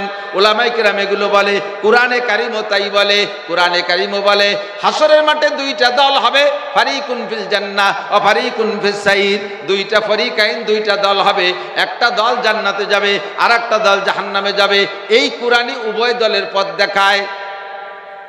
এই কোরআনই উভয় দলের পথ দেখায়। জান্নাতের পথও কোরআনে দেখায়, জাহান্নামের পথও চিনাই দিয়েছে। এই পথগুলো জাহান্নামের পথ। কাজেই কোরআন শরীফও আমাদের জন্য পথ দেখানোওয়ালা। আর গন্তব্যে পৌঁছাবো, গন্তব্য আমার কোন জায়গা? আমার দিক খেয়াল। আমার আপনার হিদায়াতের গন্তব্য হলো জান্নাত। জোরে বলেন কোন জায়গা? জান্নাতে যাবেন তো সবাই? কারা কারা যাবেন নিয়ত আছে ইনশাআল্লাহ? আল্লাহ তুমি হাতগুলোকে জান্নাতে পৌঁছাই দিও। খালি হাত না, হাতওয়ালাকেও পৌঁছাই দিও। মাশাআল্লাহ, আল্লাহ কবুল করুক। আমার মূল গন্তব্য হলো জান্নাত। আমাকে এই জান্নাতে যাওয়ার মতো হিদায়াত, একেবারে গন্তব্যে পৌঁছানোর মতো হিদায়াত দুনিয়ার কোনো মানুষে দিতে পারবে না। যার কারণে নবী পাককে আল্লাহ পাক রব্বুল আলামিন বলেন, হে নবী, ইন্নাকা লা তাহদি মান আহবাবতা। তোমার যাকে যাকে হিদায়াত দিতে মনে চাচ্ছে, তোমার মনে চাচ্ছে যে অমুক অমুক হিদায়াত পাইলে ভালো হইতো, গন্তব্যে চলে গেলে ভালো হইতো, এটা তোমার জিম্মায় না, এটা হলো আল্লাহ পাকের জিম্মায়। ইন্নাকা লা তাহদি মান আহবাবতা ওয়ালাকিন্নাল্লাহা ইয়াহদি মান ইয়াশা ইলা সিরাতিন মুস্তাকিম। আল্লাহ পাক যাকে চান তাকে গন্তব্যস্থল পর্যন্ত পৌঁছাইয়া দেন। নবী আলাইহিস সালাম 23 বছর ওয়াজ করছে। সবচেয়ে বেশি ওয়াজ করছে তো মক্কায় থাকতে 13 বছর। মক্কার কোনো একটা ওয়াজ আবু জাহেল মিস করে নাই। আল্লাহ, 13 বছর ওয়াজ শুনছে। ওয়াজের দ্বারাই যদি সব হিদায়াত হবে, তাহলে সবচেয়ে বড় হিদায়াত প্রাপ্ত হইতো আবু জাহেল। কতক্ষণ না কেন? নবীর জিম্মায় যদি হিদায়াত দেওয়া হইতো, তাহলে আবু জাহেল হিদায়াত পেয়ে যেত। 13 বছর, এবং খালি ব্লাং ওয়াজ না, বাস্তব ওয়াজ দেখাই দিয়েছে। বাস্তব ওয়াজ দেখাই দিয়েছে। আবু জাহেল এসে কয়, ভাতিজা, তুমি নবুয়তি দাবি করো, এত কিছু কও, তুমি তো অনেক অনেক কিছু করো বলে তোমার ওই যে পাইপিয়াদা যে কটা আছে, সাহাবা নাম তুইছো, ওই বলদগুলো এসে আমার কাছে গল্প দিয়েছে, আমাকে নবী আজকে এই দেখাইছে, আমাকে নবী আজকে এই দেখাইছে। আচ্ছা, সব কিছু বিশ্বাস করো, তুমি চাঁদটারে 2 ভাগ করে দেখাও দি। নবীকে চাঁদ 2 ভাগ করে দেখাইতে বলেছে। তুই সৌদি আরবের গভর্নর আবু জাহেল, তুই জীবনে চাঁদের এক কোনা খুলি দেখছিস? সাড়ে হারামজাদা। নবীর কাছে চাঁদ দ্বিখণ্ডিত করে। হুজুর বললেন, কি হবে তালি? কয়, আমি তাহলে তোমাকে নবী বলে স্বীকার করবো। হুজুর তো জানেন না যে চাঁদ দ্বিখণ্ডিত হয় সম্ভব কিনা, তবে আল্লাহর দ্বারা সবকিছু সম্ভব। নবী চুপ করে বসে রয়েছে। এটা কি করে সম্ভব? আমি চাঁদকে আমার হাতের মাথায় যে পাথর দিয়ে গাওয়াই গুটোই ভেঙে 2 ভাগ করে ফেলে দেবো। চুপ করে বসে রয়েছে। জিবরিল এসে মা তাহজান, হুজুর কি চিন্তা করেন? কয়, দেখো না, আবু জাহেল সে আবেদন রাখছে, প্রস্তাব রাখছে, আমি চাঁদ দ্বিখণ্ডিত করতে পারলে সে কলেমা পড়বে। কয়, লা তাহজান, কোনো টেনশন করেন না, এখনই হবে। জিবরিল আল্লাহর কাছ থেকে শুনিয়ে এসে বলে, আল্লাহ কি করা যায়? আল্লাহ বলে দিলেন যে আমার দোস্তরে আঙ্গুল দিয়ে ইশারা দিতে কও। আবু জাহেল চোখের সামনে বসা পূর্ণিমার চাঁদ আকাশে, নবী আলাইহিস সালাম আঙ্গুল দিয়ে ইশারা দিয়েছে, আনশাক্কাল কামার, চাঁদটা আকাশে 2 ভাগ হয়ে গেছে। হুজুর কয়, কাকা কও এবার কি কবা? ওই যে চাঁদ 2 ঘন্টা হয়ে গেছে। পড়ো লা ইলাহা ইল্লাল্লাহ। কয় না, এত তাড়াতাড়ি না। ও কি চাঁদ ভেঙে 2 ভাগ হয়েছে না মাঝখানে খানিক মেঘ এসে দাঁড়াইছে, তার ঠিক কি? কত বড় দাতাল চিন্তা করেন দিদি। তো মেঘ এতক্ষণ আসলো না, এখন ফাঁকা আকাশে মেঘ আসে কোন জায়গার থেকে? আঙ্গুলের ইশারার সাথে সাথে মেঘ এসে গেল। কয় যে তাহলে কখন বলবা? কয়, সকালে রিপোর্ট দেবো। বহিরাগতরা রাত্রে মক্কায় আসতেছে, বিভিন্ন দেশের থেকে ব্যবসা করতে আসে তো। আর সৌদি আরবে গরমকালে তো সব দিনই গরম, রাতের বেলা পথ চলে বেশি, ঠান্ডায় ঠান্ডায়। তো সকালবেলা হুজুরও কাবায় গেছে আর আবু জাহেলও গেছে। আবু জাহেল যাইয়া সকলের কাছে জিজ্ঞেস করছে, এই রাত্রে কোনো ঘটনা তোমরা অনুভব করছো নাকি? আরে কবাল, রাত্রে তো হাঁটতেই পারি না। একবার দেখি যে সে আকাশের দিক থেকে চাঁদ ভেঙে 2 ভাগ হয়ে গেছে। এরপরে দেখি সে এক আজীব কারবার। কি দেখছো? হুজুর আলাইহিস সালামকে আবু জাহেল ওই সময় আবার বলে, ভাতিজা, এই চাঁদ ভাঙছে, বিশ্বাস করবো যদি ভাঙ্গা চাঁদ 2 টুকরাকে জমিনে নামায় দেখাইতে পারো। ভাঙ্গা চাঁদ 2 টুকরাকে জমিনে। হুজুর আঙ্গুল দিয়ে ইশারা দিলেন, সা করে 2 টুকরা চাঁদ জমিনে এসে পড়লো। যেই 2 পাহাড়ের উপরে পড়ছে, হাজী সাহেবরা মক্কায় গেলে, এবার এতদিন গেলে যদি নাও চিনে থাকেন, এবার বলে দিলাম, বাচ্চার বাড়ির ওই পাশে 2টা পাহাড় আছে। একটা পাহাড়ের নাম জাবালে আবি কুবাইস, আর একটা পাহাড়ের নাম জাবালে কাইকুয়ান। 2 টুকরা পাহাড়, চাঁদের 2 টুকরা চাঁদ 2 পাহাড়ের উপরে এসে পড়ে গেছে, আর মাঝখান দিয়ে অন্যান্য পাহাড় দেখা যাচ্ছে। হুজুর বললেন, চাচা এবার কয় তাও তোমার রেজাল্ট দেবো না, সকালে কব। সকালবেলা সবার কাছে যখন শুনছে হুবহু রাত্রে যা ঘটনা সবাই সেই রিপোর্ট দিছে। এখন সবাইরে কইছে তোমরা যদি মক্কায় ব্যবসা করতে হয় তাহলে রাতের এই কথা কেউ কইতে পারবা না, সেটা কেউ কইতে পারবা না, কেউ বলতে পারবা না। সবাইরে চুপ করায় দিয়ে এখন হুজুর যে কয় চাচা কি রিপোর্ট, কয় যে বুঝছি, সবই বুঝে ফেলাইছি, বাকি ছিল না, বাকি আর নাই। এতদিন আমার সন্দেহ ছিল যে তুমি নর্মাল সাধারণ কোনো জাদুকর, মাটির উপরে পাবলিক সাধারণ মূর্খ অশিক্ষিতকে পার জাদু করে করে কলেমা পড়ায় তোমার দলে নিয়ে যাচ্ছ। আমার ছোট মোটো একটা জাদুকর বলে ধারণা ছিল। আজকে রাত্রে আর এখন পর্যন্ত আমার একেবারে শতভাগ শিওর হয়ে গেছি বিশ্বে তোমার মতো বড় জাদুকর আর কেউ নাই। গুপ্তে নাবুদ মিসলে তু সাহির দেগার, গুপ্তে নাবুদ মিসলে তু সাহির দেগার, সাহেরারা সার তুই ও তাজ সার। বাতিজা এতদিন মনে করতাম তুমি নরমাল একজন জাদুকর, আজকে আমি উভার শিওর হয়ে গেলাম সমস্ত জাদুকরের লিডার তুমি। তোমার জাদু জমিনেও চলে, তোমার জাদু গাছের মধ্যে চলে, তোমার জাদু মাছের মধ্যে চলে। তুমি রাস্তায় যে হাঁটো পাহাড়ে তোমারে সালাম দেয়, একটু কন্যা সুবহানাল্লাহ। তুমি রাস্তায় যে হাঁটো পাথরে তোমার সালাম দেয়, আর সবাই তোমার নামে দরুদ পড়ে। আল্লাহু আকবার। তোমার জাদু, তোমার জাদু, তুমি জাদু দিয়ে সবগুলোকে তোমার আয়ত্ত করে ফেলাইছো। অবশেষে তোমার জাদু আসমান পর্যন্ত চলে। নবী পাক অভিযোগ করলেন রব্বানা ইলা মার আরসালতানি, আল্লাহ তুমি কোন খবিসের কাছে আমারে পাঠাইছো, যা দাবি করে তার চেয়ে তারে বেশি দেখাই দেওয়ার পরও সে আমারে নবী বলে স্বীকার করে না, জাদুকর বলে। আল্লাহ পাক বলেন লা তাহজান ওয়ালা তাখাব, ভয় পেন না, টেনশন করেন না। ওর মতো লক্ষ কোটি আবু জাহেল যদি ঈমান গ্রহণ না করে, আপনার নবুয়তির মধ্যে কোনো ঘাটতি নাই। খতামাল্লাহু আলা কুলুবিহিম ওয়া আলা সামঈহিম ওয়া আলা আবসারিহিম গিশাওয়া, আল্লাহ তাআলা তার অন্তরে মোহর মেরে দিয়েছে, কানের সামনে পর্দা লাগায় দিয়েছে, চোখের সামনে পার্টিশন দিয়ে দিয়েছে। হক রে শুনিও শুনবে না, হক কথা হক জিনিস দেখেও দেখবে না, হক কথা বুঝেও না বুঝার ভান করবে। ওর ভাগ্যে কোনো দিন হিদায়াত নাই। ইন তাস্তাগফির লাহুম ৭০ মাররা, যদি ওর জন্য আপনি ৭০ বার আমার কাছে ক্ষমা চান, ওর জন্য ক্ষমা হবে না। তো দোস্ত, নবী পাকের মতো বক্তা, আবু জাহেলের মতো শ্রোতা, আর সেই কালের কাফেরদেরকে 23 বছর ওয়াজ করছে, সব কাফের কলেমা পড়ে নাই। অথচ নবী পাকের তামান্না ছিল সবাই কলেমা পড়ে হিদায়াত পেয়ে যাক।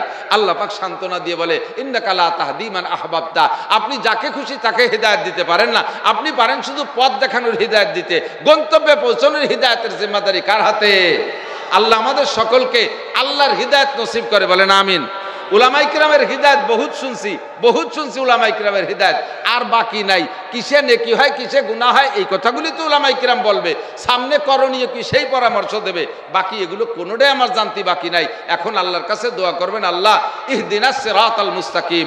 এই হিদায়াত কে দেয়? একমাত্র আল্লাহ দেয়। ইহদিনাস সিরাতাল মুস্তাকিম, আল্লাহ তুমি আমাকে সঠিক পথ দেখাও, জোরে বলেন আমিন। হিদায়াতের জন্য আল্লাহ পাক রব্বুল আলামিন, খেয়াল করেন, খুব খেয়াল করেন, আল্লাহ পাক রব্বুল আলামিন তার অস্তিত্বের উজুদের জন্য, আল্লাহ যে আছে এটা বোঝানোর জন্য লক্ষ কোটি নিদর্শন আর প্রমাণ জগতে রেখেছে। কতক্ষণ হুজুর একটু আগে আমি শুনছি, দুই একটা হুজুর বলছে যে একই মাছের কত জায়গায় কত স্বাদ। এই ব্যাসকম পার্থক্য দুনিয়ার কোনো বিজ্ঞানী করছে? ডক্টর ইউনুস সাহেব করছে, হাসিনে খালেদা করে গেছে, জিয়া মজিবার করে গেছে, আগের কেউ করে গেছে?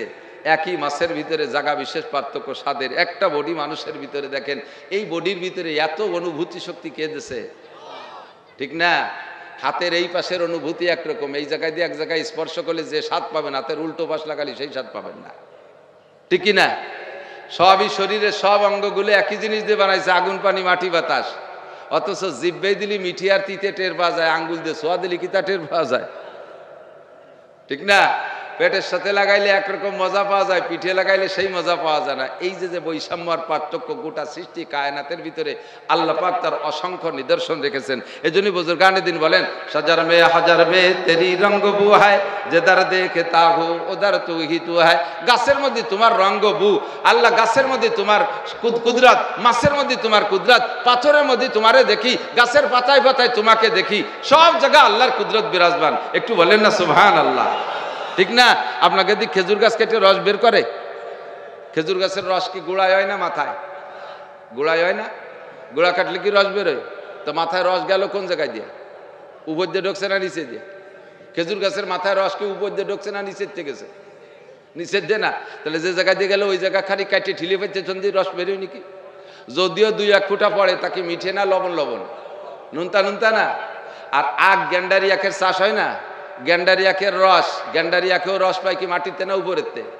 সেও মাটিতে নেয়, ওর রস গুড়ায় থাকতে মিঠে হয়, আগায় জাতি জাতি নুনতা হয়ে যায়। আর খেজুর গাছেও রস নেয় মাটি থেকে, তার রস মাথায় যায় মিঠে হয়, গুড়ায় থাকলে নুনতা হয়। এই পার্থক্য, এই কুদরত কার? তুমি কি দিয়ে বুঝবা? বুঝার তোমার কি আছে? আল্লাহ পাক বলেন যাও ঘুরে দেখো, তাবারাকাল্লাযী বিয়াদিহিল মুলক ওয়া হুয়া আলা কুল্লি শাইইন কাদির আল্লাযী খালাকাল মাউতা ওয়াল হায়াতা লিয়াবলুয়াকুম আইয়ুকুম আহসানু আমালা ওয়া হুয়াল লাতীফুল কবির। হ্যাঁ, তারপরে কি? হে দুনিয়ার মানুষ, আল্লাহর এই আল্লাযী খালাকা সাবআ সামাওয়াতিন তিবাকা মা তারা ফি খালকির রহমানি মিন তাফাউত। একটু আমার বলা লাগতেছে, আমার ওয়াজ সামনে একটু বলা লাগতেছে গোড়া থেকে বুঝে যাওয়ার জন্য, খেয়াল করতেছেন সবাই? আল্লাযী খালাকা সাবআ সামাওয়াতিন তিবাকা, 7টা আসমান একে একে কে বানাইছে? ওই যে একটা আসমানও হাতে বাঁধে না, 7টা আসমান। তো তুই ওদূর গেছিস নাকি যে দেখলি? আসমান কয়টা? আমি জীবন ভরে না দেখলিও কয়টা? আমার আল্লাহ কইছে কোরআনের ভিতরে, বিশ্বাস হয় কি হয় না? 7টা আসমানের কয়টা খুঁটি? বিগয়রি আমাদিন তারাও না, তাও আল্লাহ কোরআনে কয় যে আসমান যে দেখতেছো এর একটাও খুঁটি নাই, বিনা খুঁটিতে আমি আসমানকে উঁচু করে রাখছি। তুমি ঘুরে দেখো, ফারজিল বাসার হাল তারামিন ফুতুর, আমার গোটা বিশ্বের ভিতরে কোনো জায়গা কি করে ত্রুটি খুঁজে পাও কিনে যাও। সুম্মারজিল বাসার, একবার ঘুরে আসো, পাও নাই, আর একবার সুযোগ দিলাম, যাও গোটা পৃথিবী ঘুরে আসো, কোথাও আমার সৃষ্টির ভিতরে কোনো ত্রুটি খুঁজে পাবে? কথা বলেন, পাওয়া যাবে? আল্লাহর সৃষ্টির ভিতরে কোনো ত্রুটি নাই। একজন বটতলা শুয়ে শুয়ে, বটগাছতলা, বটগাছ চেনেন তো? বটগাছ বড় ছায়াদার শান্তিদার গাছ হলো বটগাছ। এই জন্য হাফেজি হুজুর রহমাতুল্লাহ আলাইহি তার খিলাফত আন্দোলনের মার্কা বানাইছিলেন বটগাছ। বটগাছের নিচে শান্তি পাওয়া যায়। তো বটগাছের ফল কত বড় বড় মনে আছে নাকি? ছোট্ট ছোট্ট লাল লাল না? উনি বটগাছের নিচে শুয়ে শুয়ে আরাম নিচ্ছে, আর মাঠের দিক তাকায়, দেখা যায় একটুকু একটা কুমড়ো গাছে 1.5 মণ ওজনের এক কুমড়ো গাছ, 1-1.5 হাত 2 হাত। আমি নিজে চোখে দেখছি ঢাকা মুন্সিগঞ্জের আড়িয়াল বিলির ভিতরে। আমার এইবার দেশে একটা দেশে 42 কেজি, আর একটা দেশে 52 কেজি, দুটি দেশে কুমড়ো গাছ একটুক, 2 কুমড়ো এক গাছে 2 দিক হয়ে পড়ে রয়েছে, একটা 42 কেজি, একটা 52 কেজি। তো ওই বট গাছতলা শুয়ে শুয়ে আল্লাহর কুদরতের এই আয়াত নিয়ে উনি গবেষণা করতেছে। আল্লাহ কইলে যে আমার সৃষ্টির ভিতরে কোনো পার্থক্য নাই, কোনো ত্রুটি খুঁজে পাবা না। আমার চোখে এখনই ধরা পড়ে গেছে, গাছ যেমন হবে তার ফল সেরমতি হবে। কুমড়ো গাছ এতটুকুতে ফল হবে একটুক, আর বট গাছ বড়, তাতে ওই কুমড়োগুলো সব বট গাছে হতে হবে। আল্লাহ এই জায়গা বোঝে নাই, এই জন্য কুমড়ো গাছে কুমড়ো দিচ্ছে একটুক গাছে, আর এত বড় বট গাছে আল্লাহ তালা কোটি কোটি বট দিচ্ছে। আল্লাহর এই সৃষ্টির ভিতরে বৈষম্য দেখা গেছে। এই বলতি না বলতি বট গাছের থেকে বট দুটো ছুটিয়ে চোর চোহের কোনায় পড়ছে।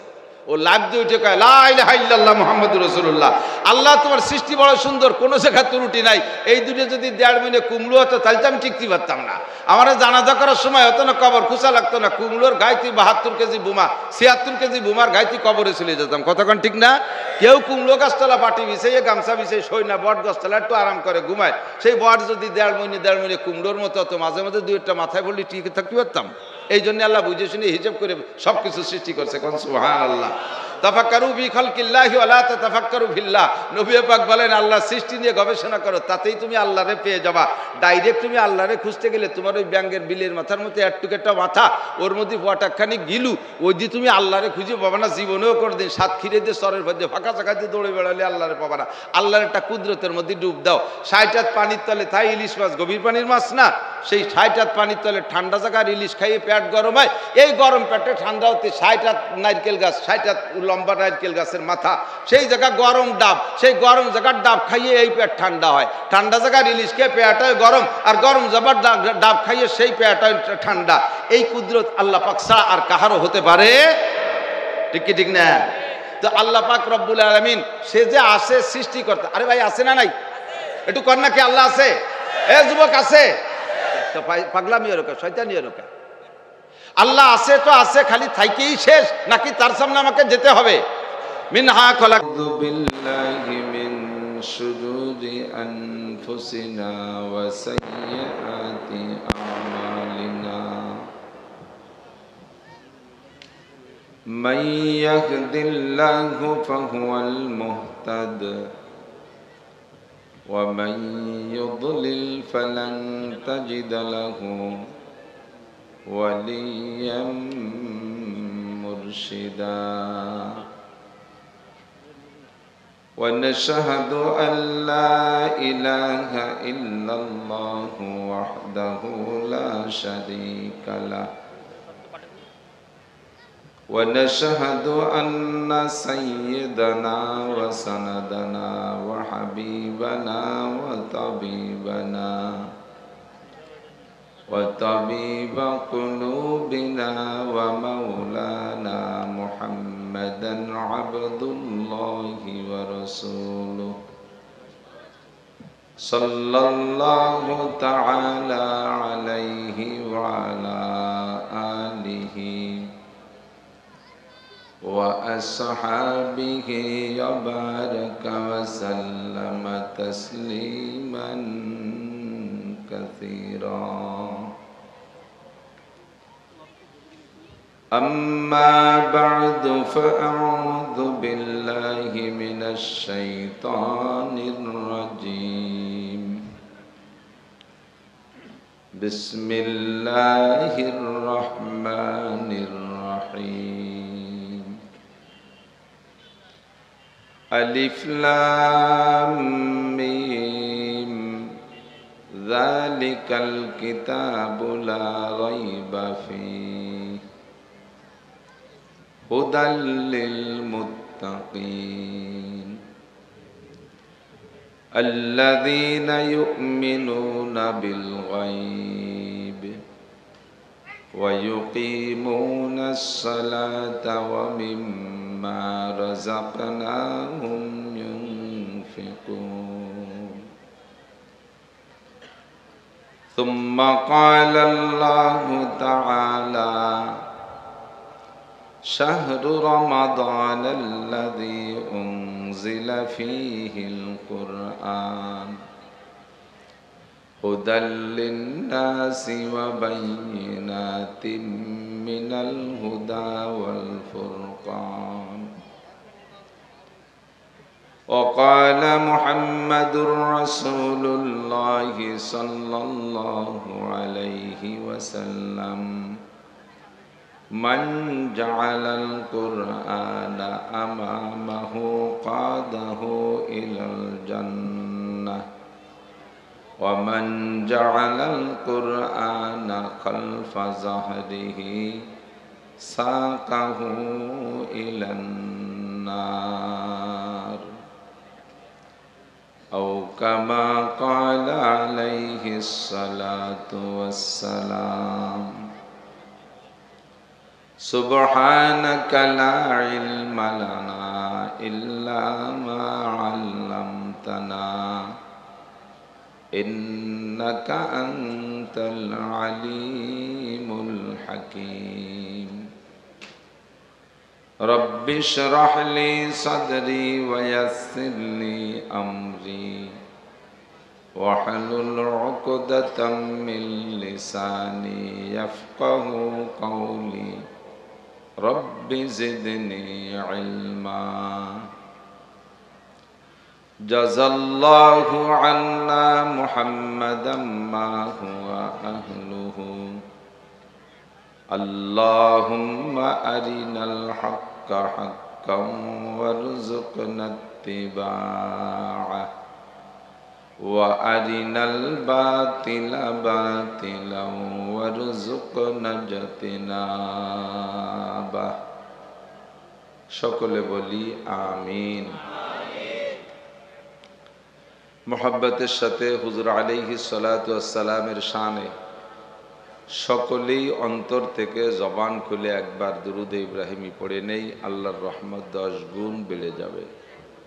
আল্লাহুম্মা সাল্লি আলা মুহাম্মাদিন ওয়া আলা আলি মুহাম্মাদ কামা সাল্লাইতা আলা ইব্রাহিম ওয়া আলা আলি ইব্রাহিম ইন্নাকা হামিদুম মাজিদ। আল্লাহুম্মা বারিক আলা মুহাম্মাদিন ওয়া আলা আলি মুহাম্মাদ কামা বারাকতা আলা ইব্রাহিম ওয়া আলা আলি ইব্রাহিম ইন্নাকা হামিদুম মাজিদ। দক্ষিণবঙ্গের আশাশুনি উপজেলার ঐতিহ্যবাহী দ্বীনি শিক্ষা প্রতিষ্ঠান জামিয়া ইসলামিয়া তোয়ারডাঙ্গা মদিনাতুল উলুম মাদ্রাসা এতিমখানার উদ্যোগে তোয়ারডাঙ্গা আশাশুনি সাতক্ষীরা ৩২তম বার্ষিক ওয়াজ মাহফিল। মাহফিলের সম্মানিত সভাপতি মোহাম্মদ মাসুম বিল্লাহ সাহেব, মাদ্রাসার সম্মানিত সুযোগ্য সুদক্ষ মোহতামিম সাহেব হুজুর, যোগ্য আসাতেজায়ে কেরাম, মুহাদ্দিসিনে কেরাম, আজকের মাহফিল উপলক্ষে দাওয়াতি উলামায়ে কেরাম, এই অঞ্চলের অনেক অনেক উলামায়ে কেরাম, আইম্মায়ে মাসাজিদ, মাদ্রাসার আজিজ আমতুলাবা, প্রাণপ্রিয় দেশবাসী, দূর পর্দার আড়ালে বসে থাকা মা ও বোনেরা, আল্লাহ তাবারাক ওয়া তাআলা শাহী দরবারে আমরা সর্বপ্রথম শুকর আদায় করে নেই যে আল্লাহ পাক রব্বুল আলামিন আজকে আমাদের মাহফিলের জন্য আবহাওয়াগত দিক দিয়ে কিছুক্ষণের জন্য হলেও অনুকূল করে দিয়েছেন। এই অঞ্চলের লক্ষ লক্ষ মানুষের মধ্য থেকে বাছাই ছাঁটাই করে ভালোবেসে সাময়িক জান্নাতের বাগানে বসার মতো যোগ্য মনে করে এই রিয়াজুল জান্নায় আমাদেরকে ডেকে নিয়ে এসেছেন। মাগরিব থেকে নিয়ে ধারাবাহিক এ পর্যন্ত আহলে হক উলামায়ে কেরামের জবান থেকে অনেক অনেক ভালো কথা শোনার সুযোগ ও তৌফিক দান করেছেন। অবশেষে শেষ অধিবেশনেও কিছু হিদায়তি কথা বলা এবং শোনার জন্য জান্নাতের আশায় জাহান্নামের ভয়ে, হিদায়তের আশায় গুমরাহির ভয়ে, সওয়াবের আশায় গুনার ভয়ে, শিরিক ও কুফর মুক্ত ঈমান গড়ার লক্ষ্যে আল্লাহ তার রসুল সাল্লাল্লাহু আলাইহি ওয়াসাল্লামের প্রেম ও ভালোবাসা অন্তরে নিয়ে কোরআন সুন্নাহকে সামনে রেখে কিছু কথা বলা এবং শোনার সুযোগ ও তৌফিক দান করতেছেন, এজন্য শুকর আদায় করি আলহামদুলিল্লাহ। আপনি যদি এই মজলিসকে আপনার জন্য বড় গনিমত আর নিয়ামত মনে করেন তাহলে অবশ্যই আপনি শুকর আদায় করতে পারবেন অন্তর থেকে। আর এটাকে যদি আপনি গনিমত মনে না করেন তাহলে গতানুগতিক আরও বহুত সমাবেশ হয়, রাজনৈতিক মিটিং আটাং হয়, গানের আড্ডা হয়, সেরকম কিছু মনে করেন তাহলে এটাকে আপনি নিয়ামতও বুঝবেন না আর শুকরও আদায় করতে পারবেন না। এখানে আসার পথে এবং যাওয়ার পথে আপনার আলাদা একটা সম্মান আছে। আসার সময় আপনাকে ফেরেশতারা অনার জানাইছে। আল্লাহ রসুল সাল্লাল্লাহু আলাইহি ওয়াসাল্লাম বলেন, ওয়া ইন্নাল মালাইকাতা লা তাদউ আজনিহাতিহা রিদাল লিতালিবিল ইলম, যারা দিন শিক্ষা করার জন্য ঘর থেকে বেরিয়ে বাহিরে যায় তাদের যাওয়া এবং আসার পথে পায়ের নিচে নুরানি ফেরেশতারা, বেগুনা মাসুম নূরের ফেরেশতারা নূরের পর বিছিয়ে দেয়। আপনারা এত দামি, এত সম্মানী যে ফেরেশতারা যারা সুদ খায় না, ঘুষ খায় না, চুরি করে না, মিথ্যে কথা করে না, কোনো প্রকার দুর্নীতি ফেরেশতারা বোঝে না, যাদের আমল নামায় একটা সগীরা কবিরা কোনো গুনাহ নাই, এইরকম নিষ্পাপ ফেরেশতারা তাদের গায়ের পর আপনার পায়ের নিচে বিছিয়ে দিয়েছিল। আপনি এখনো নিজের সম্মান বুঝতে পারেন নাই বিদায় সুবহানাল্লাহ মন থেকে সবাই বলতেছেন না। হুজুর, আমি তো শুনেছি হুজুর তো আজকে সুবহানাল্লাহর মস্কই করাইছে ফুক করে। সুবহানাল্লাহর কত দাম আমি আর বলতে যাচ্ছি না, বাকি বললে আপনি এই লাভগুলো আপনার হবে। আল্লাহ এরপরে এখানে বসার পরে লাভ কি? হাদিসে আসছে, মাজলিসু ফিকহিন খায়রুম মিন ইবাদাতি সিত্তিনা সানা। একটানা লাগাতার, কথা কি বোঝা যাচ্ছে?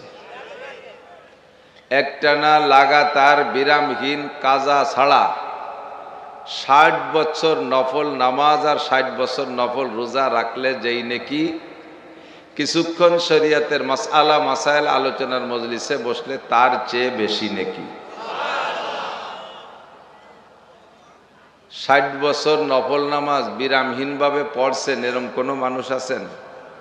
দুনিয়াবি কামকাজ, সাংসারিক ব্যস্ততা, চাকরি বাকরি, ব্যবসা বাণিজ্য, ক্ষেত খামার, লেখাপড়া ইত্যাদি নিয়ে আমরা সবাই ব্যস্ত। ফরজ নামাজ পড়তে সময় পাইনি, আর নফল নামাজ যত পড়ে কোন সময়।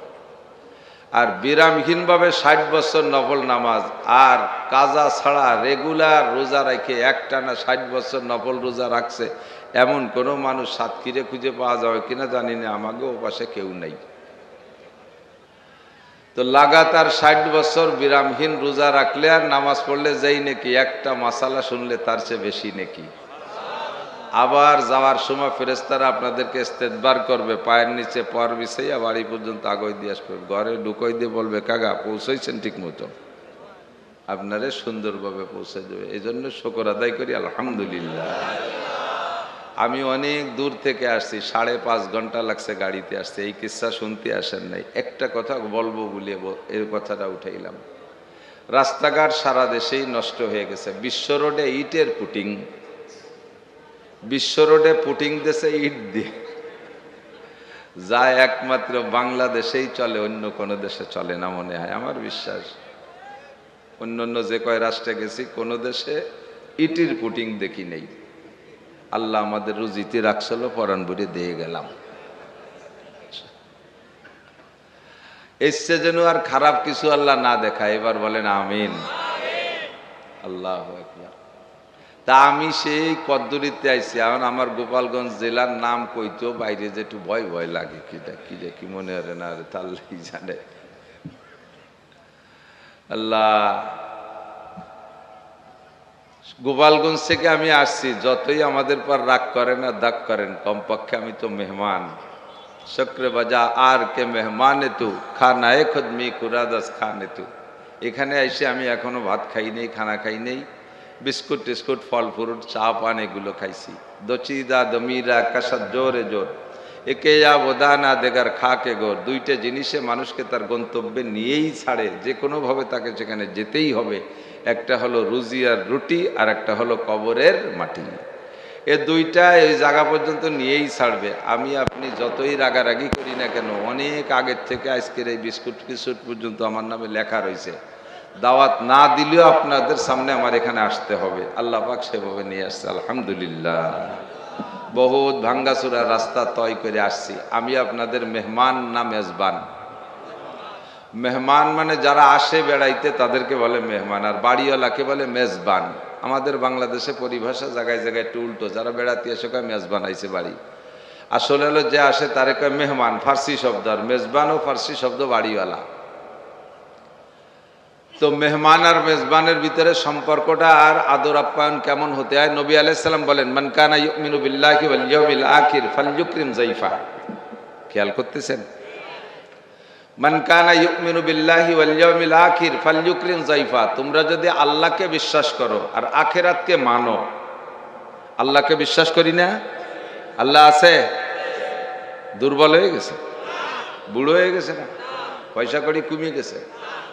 যেমন আল্লাহ সেরকমই আছে। তা আল্লাহর প্রতি যদি বিশ্বাস থাকে, ওয়াল ইয়াউমিল আখির আর আখিরাতের দিনের প্রতি বিশ্বাস থাকে, আখিরাত কি হবে কি হবে না? নাকি দুনিয়া পর্যন্ত শেষ? আখিরাত হবে। এই দুটের প্রতি যদি বিশ্বাস করেন তাহলে নবী পাক বলেন এটা ঈমানের অঙ্গ। আখিরাত আর আল্লাহকে বিশ্বাস করা ঈমান না? যদি আপনি আল্লাহকে আর আখিরাতকে বিশ্বাস করেন, ফালইউকরিম যায়ফা, তাহলে আপনি আপনার মেহমানকে যথোপযুক্ত যত্ন করেন, মেহমানকে সম্মান করেন, মেহমানকে আদর করেন, মেহমানের চাহিদা পূরণ করেন। কথা কি খেয়াল করছেন নাকি? তা আমি আপনাদের মেহমান, আমার চাহিদা পূরণ করা, আমাকে আদর করা, আপ্যায়ন করা, যত্ন করা, ইস্তেকবাল করা, সম্মান প্রদর্শন করা, আমার সার্বিক খোঁজ খবর রাখার দায়িত্ব আপনাদের। আমার এখানে বউ বাচ্চা নাই, আমার মা বাপ এখানে কেউ নাই, আমার আপন ভাই বিরাদার স্বাস্থ্য ভাইটা এদিক কেউ কিছু নাই, সবই আপনারা। আপনারা বাড়িওয়ালা, আমি মেহমান। তা আমি মেহমানরে মাইক দ্বারায় বসাই দিয়ে আর আপনারা বাড়িওয়ালা ফাঁকে ফাঁকে বাদাম খাচ্ছেন, এইটা কোন নিয়ম? যদি বাদাম খাতি হয় তাহলে আমারও সাইডে দেন, আপনারাও খান, একদম বাদাম খাওয়া হয়ে যাক। এরপরে বাদাম শেষ হলে সবাই গোড়াইতে বসি। এটা আদবের খেলাফ।